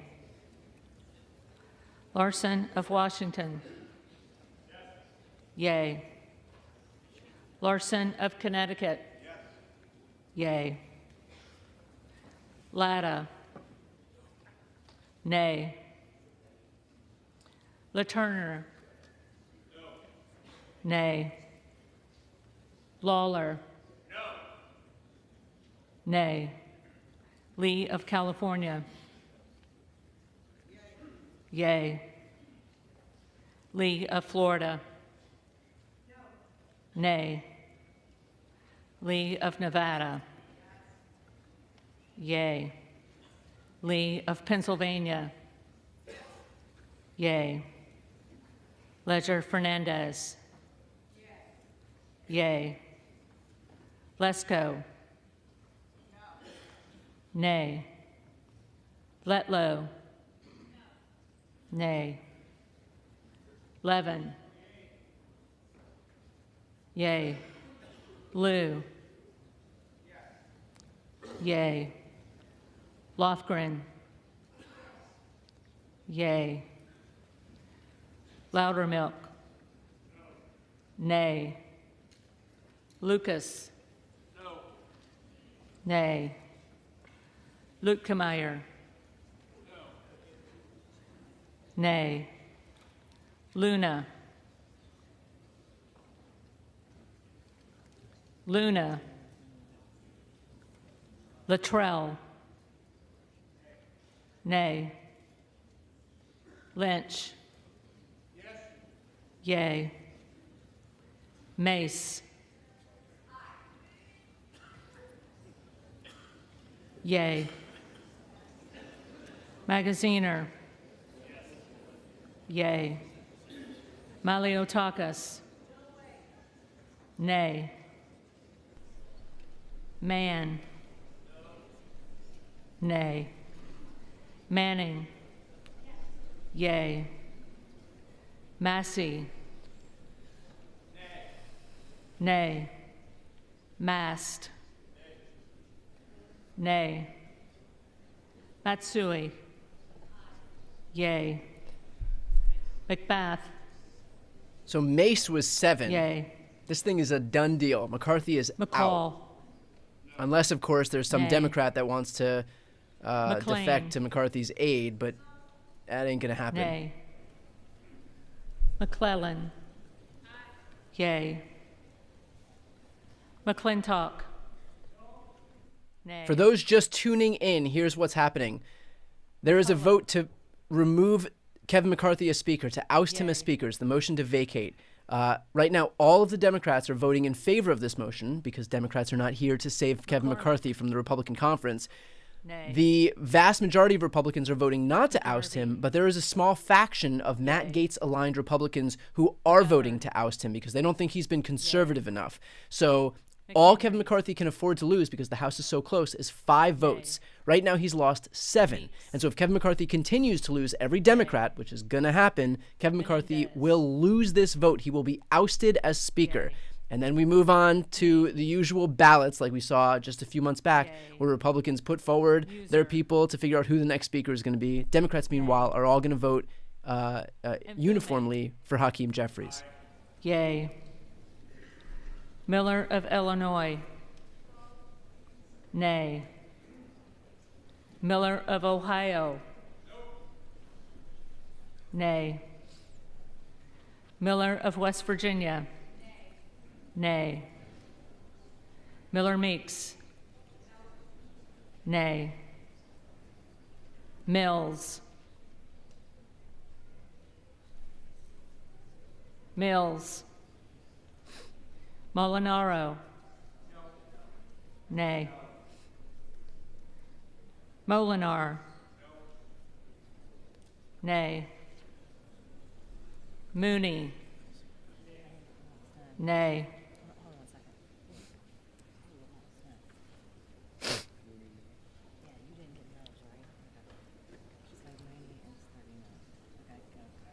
Moore of Alabama.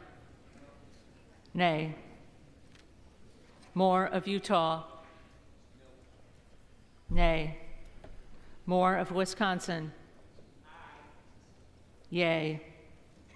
Moran. Nay. Morelli. Yay. Moskowitz. Yay. Moulton. Yay. Mervan. Yay. Mullen. Yay. Murphy. Nay. Nadler. Yay. Napolitano. Yay. Neal. Yay. Nagoose. Yay. Nels. Nay. Newhouse. Nay. Nickel. Yay. Norcross. Yay. Norman. Nay. None of Iowa. Nay. Obernolte. Nay. Ocasio-Cortez. Yay. Ogles. Nay. Omar. Yay. Owens. Nay. Pallone. Yay. Palmer. Nay. Panetta. Yay. Somebody just asked, without a speaker, Pappas. who's third in line for the presidency? It would be the Senate pro Yay. tempore. That's Patty Murray.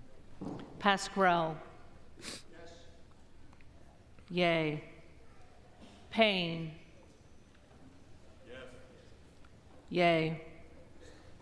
Pelosi.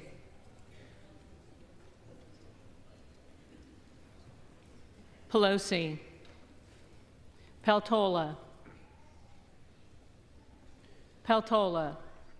You'll see a number of people who weren't Pence. present for the vote get their votes in at the end. Nay. Perez. Yay. Perry. Nay. Peters. Yay. Pedersen. Yay. Pfluger. Nay. Phillips. Yay. Pingree. Yay.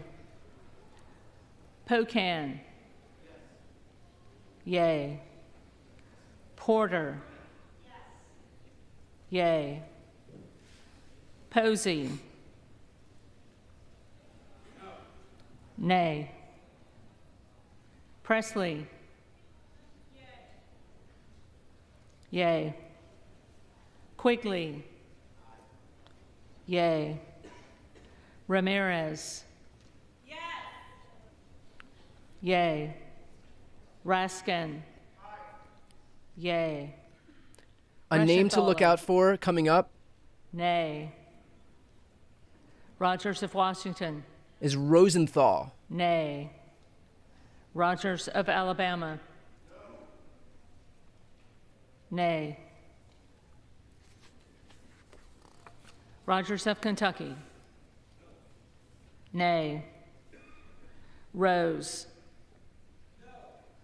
Nay. Rosendale. Yay. Ross. Yay. Yeah, Rosendale, that's it. Rouser. Sorry, I thought it was Rosenthal. Rosendale. Nay. That's 8. 8 votes Roy. from McCarthy's own conference against him. Nay. Ruiz. Yay. Rupersberger. Yay. Rutherford. Nay. For those just tuning Ryan. in, Kevin McCarthy could afford to lose, I believe, Yay. 5 votes. It depends on how many people are in the chamber, but Salazar. about 5. He's at 8 right now. Unless Nay. Democrats come to his rescue, he's going to Salinas. lose this vote, which means he will be vacated as Speaker. And then we are Sanchez. in no man's land yet again. Yay. Santos.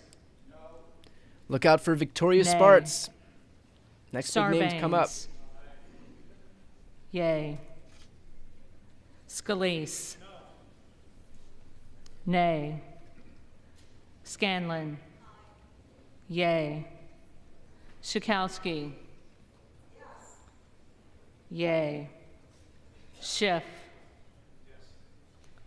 Yay. Schneider. Yay. Skolton. Yay. Schreier. Yay. Schweikert. Nay. Austin Scott. Nay. David Scott. Yay. Scott of Virginia. Yay. Self. Nay. Sessions. Nay. Sewell. Yay. Sherman. Yay. Sherrill. Yay. Simpson. Nay. Slotkin. Yay. Smith of Missouri.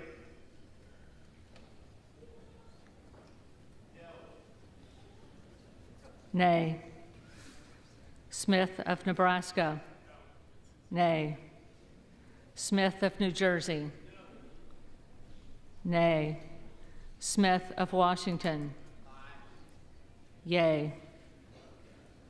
Smucker. Nay. Sorensen. Yay. Soto. Get ready for Spartz. Yay. Spanberger. Yay. Spartz.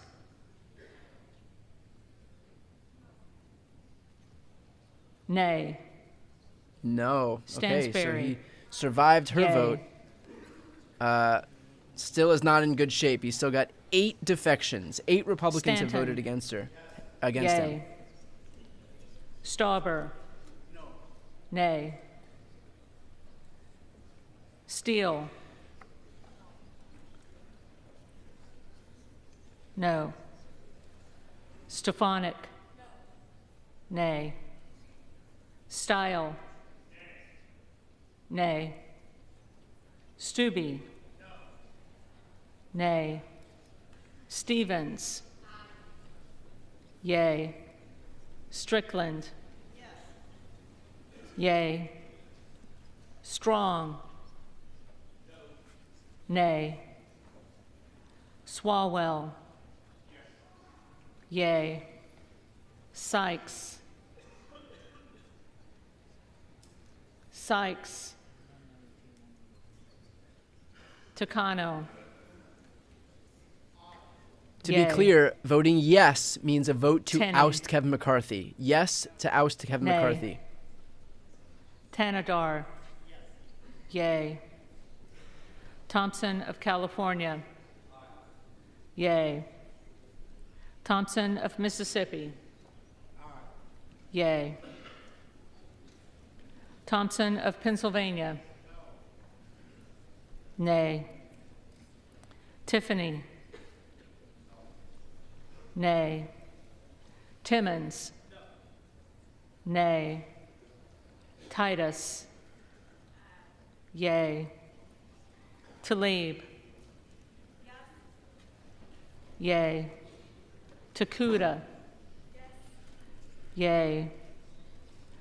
Tonko. Yay. Torres of California. Yay. Torres of New York. Yay.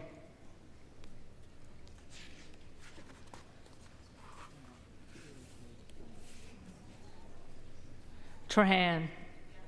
Yay. Trone.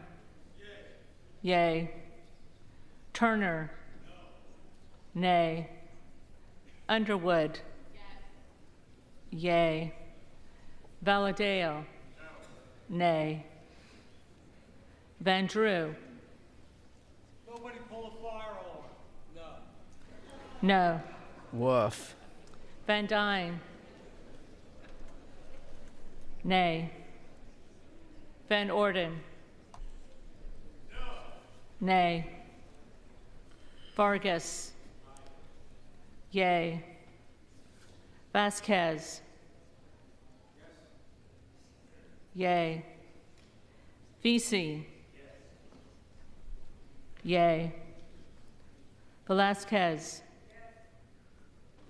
Yes. Wagner. Nay. Wahlberg. Nay. Waltz. Nay. Wasserman Schultz. Yay. Waters. Yay. Watson Coleman. Yay. Not looking good. Weber Not of looking Texas. good. Nay. Webster of Florida. Nay. Winstrup. Nay. Westerman. Nay. Wexton. Yay. Wild. Yay. Williams of Georgia. Yay. Williams of New York. Nay. Williams of Texas. Nay. Wilson of Florida. Yay. Wilson of South Carolina. Nay. Whitman. Nay. Womack. No. Nay. Yacom. Nay. Zinke. Nay. McCarthy.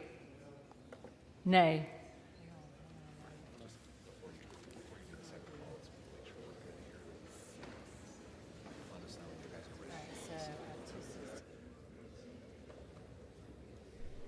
So it looks like this is it. I mean, Kevin McCarthy has now made history as the first person to be removed as Speaker. This has never happened in history.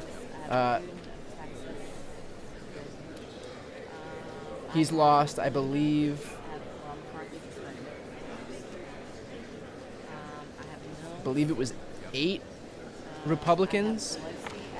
So get ready for the circus now. Okay, so, You ready to move? now I've got to go through these.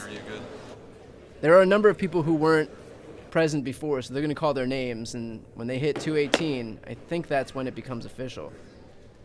House will be in order. The clerk will now call the names of members that have not already been recorded alphabetically. Yeah, so it's 8, and Thanks. there's just a few more. Nay.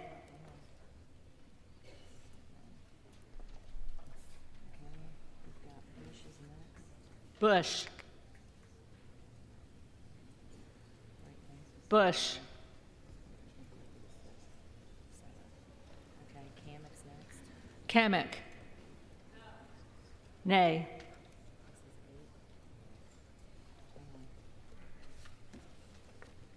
Okay, I've got Carter of Texas next.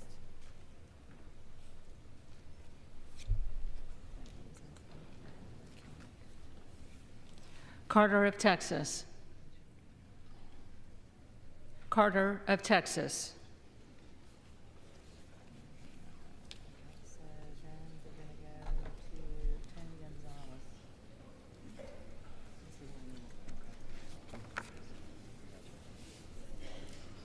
Tony Gonzalez. Nay.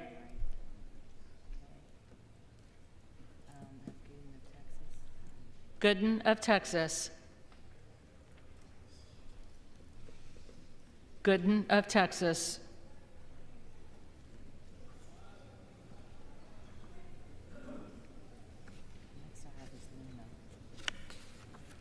Remember, Pelosi hasn't voted yet either.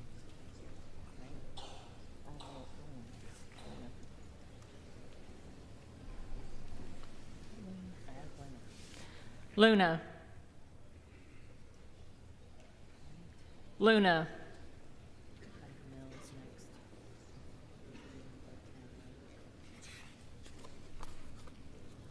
By the way, when this becomes official, Mills. Kevin McCarthy will make history as the first speaker to ever be Nay. voted out of his office. To lose the speakership.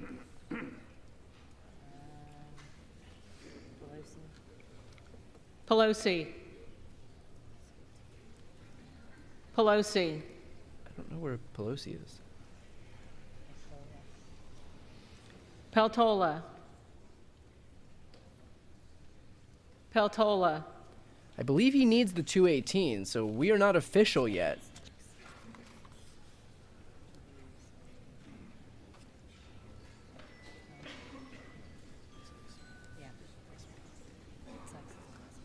Sykes. Sykes.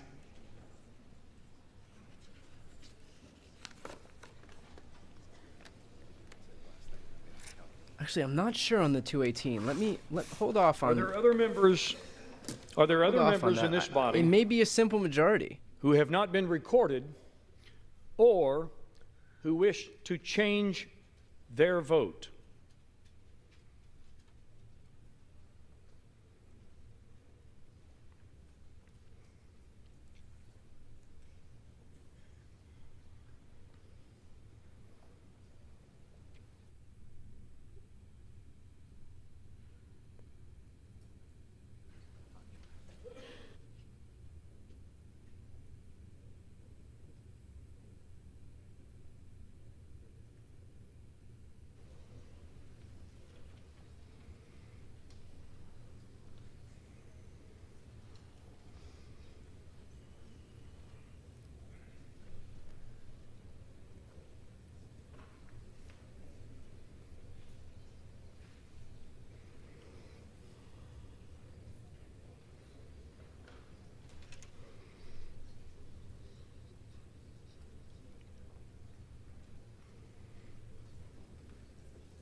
Man, you can hear a pin drop right now while we wait for whatever announcement comes next.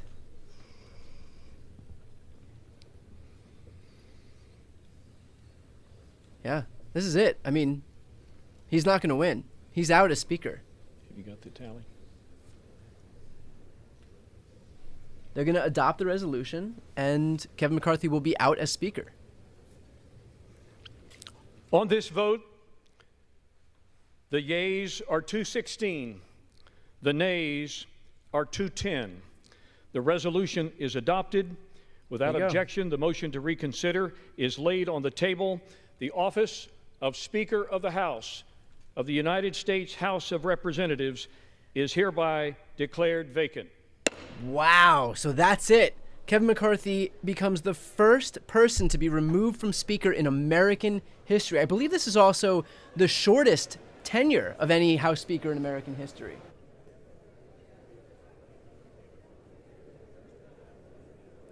So that's it.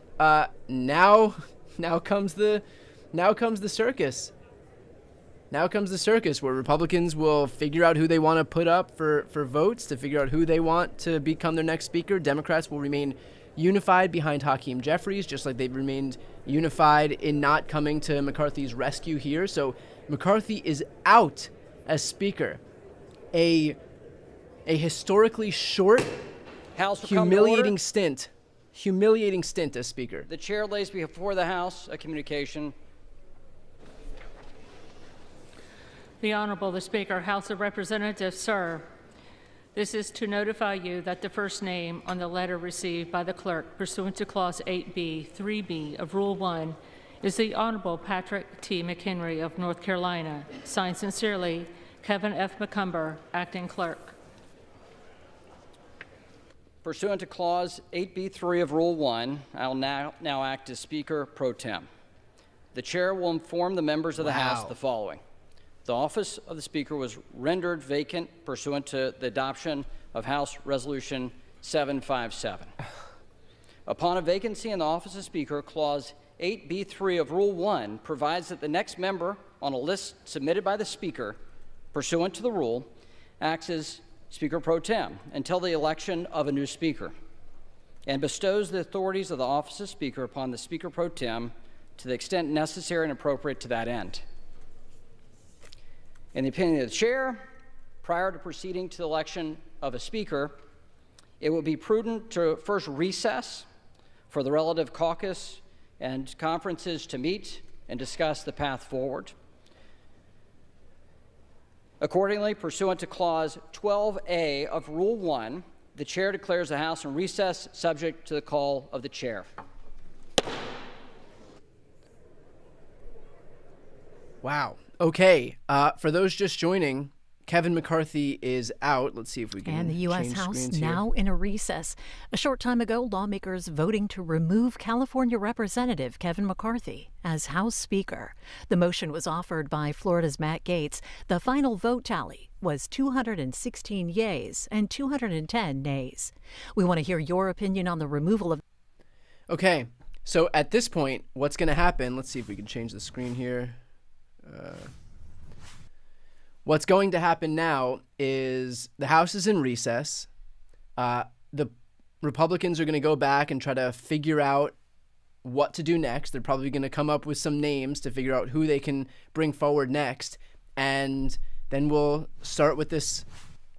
We'll dive right back into this circus where we go through these ballots and figure out who Republicans can put forward to try to nominate as Speaker. By the way, for anybody watching right now, if you appreciate the coverage and want to stick with me as I continue to follow all of this stuff as we see it through, make sure to subscribe to this channel. It's the best way to support what I do. It's the best way to support these live streams, and it also doesn't cost you anything. It'll also allow you to participate in the chat. So again, if you're not yet subscribed, please consider subscribing to this channel. It is a great way to support what I do. It's a very light lift for those watching.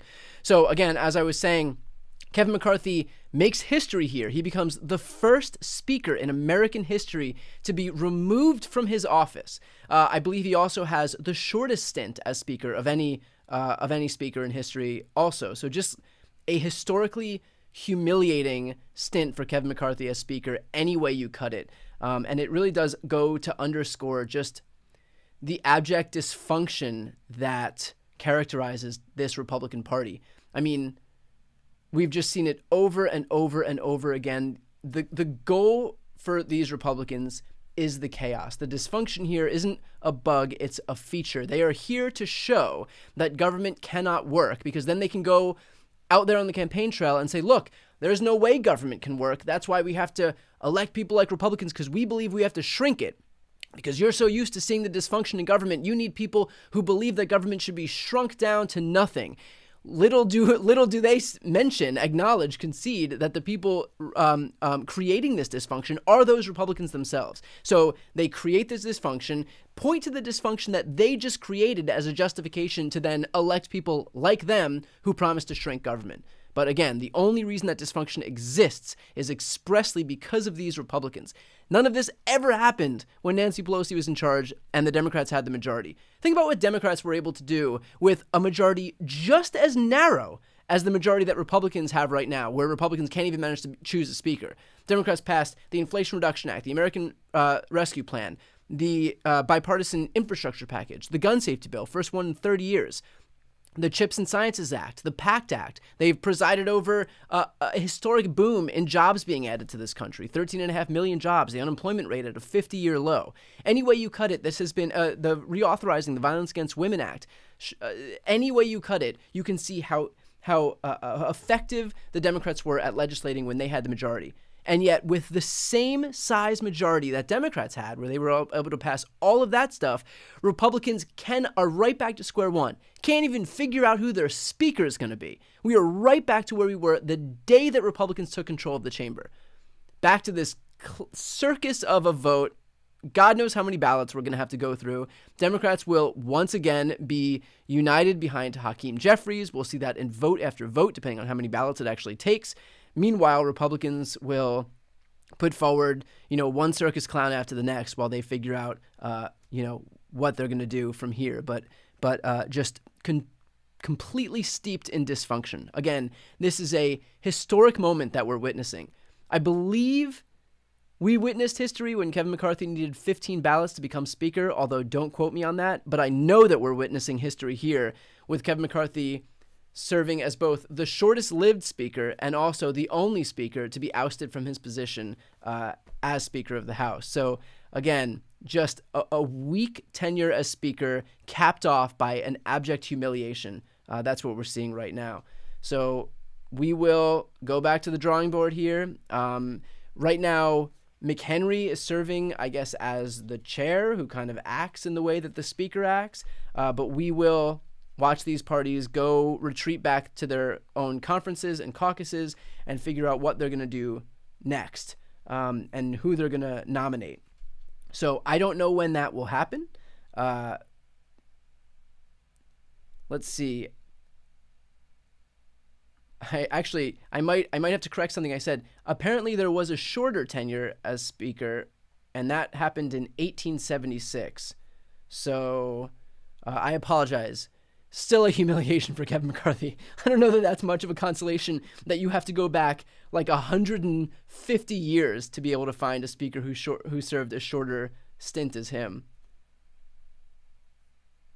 Again, Democrats remained united here, and that's what we can expect moving forward. There are going to be no deals struck between Democrats and Republicans wherein Democrats come to the rescue to some Republican who wants to be the next speaker. There won't be any power sharing agreement. I read reporting that said that a number of Republicans were reaching out to Democrats to quote unquote beg them for their support for Kevin McCarthy. That showed how much of a tenuous position he was in. And obviously it didn't work out for McCarthy in the end. So that's where we're at right now. Again, I don't know what's going to happen at this point. I know at some point these Republicans are going to come back and they're going to nominate someone to become their next speaker. Let's see.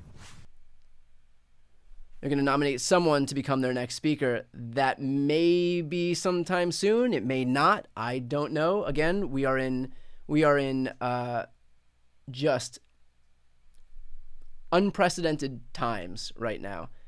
So again, I would ask for anybody watching this live stream, I will come back as soon as we have any movement here.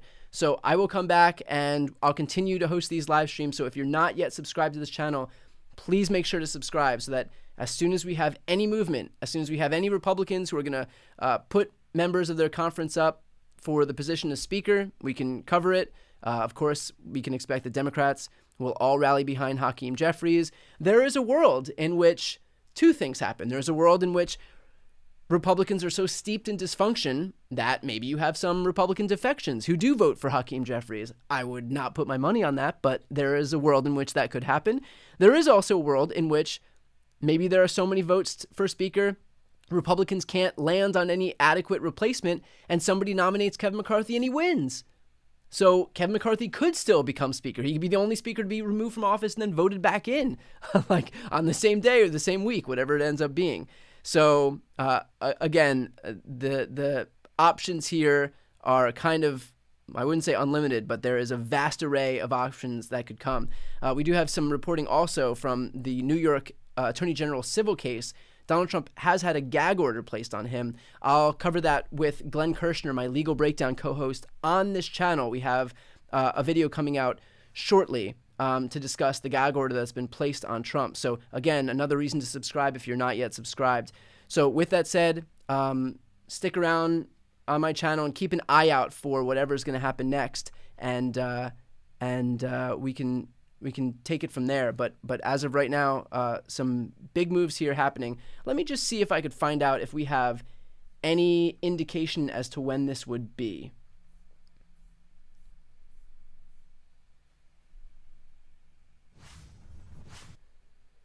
So I'm checking to see if we have any indication from the reporting.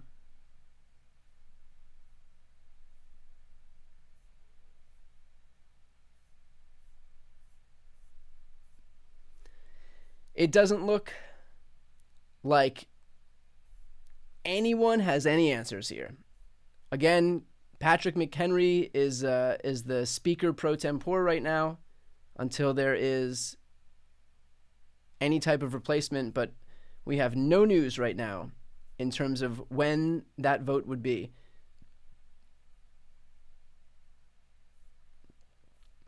Kevin McCarthy made no comment to reporters when he was exiting the chamber. And that's it. That's what I've got for you right now. So what I'm going to do is end this live stream. Again, keep an eye out on my channel, put notifications on, and if you're not yet subscribed, please subscribe so that you can stay on top of this stuff as soon as we have any movement here on the Republicans' effort here to renominate a speaker. And the drama will continue. So for those watching right now, thank you again. Make sure to subscribe. Appreciate you tuning in. And until next time, the circus is on a slight recess now, but it'll come back. Don't worry.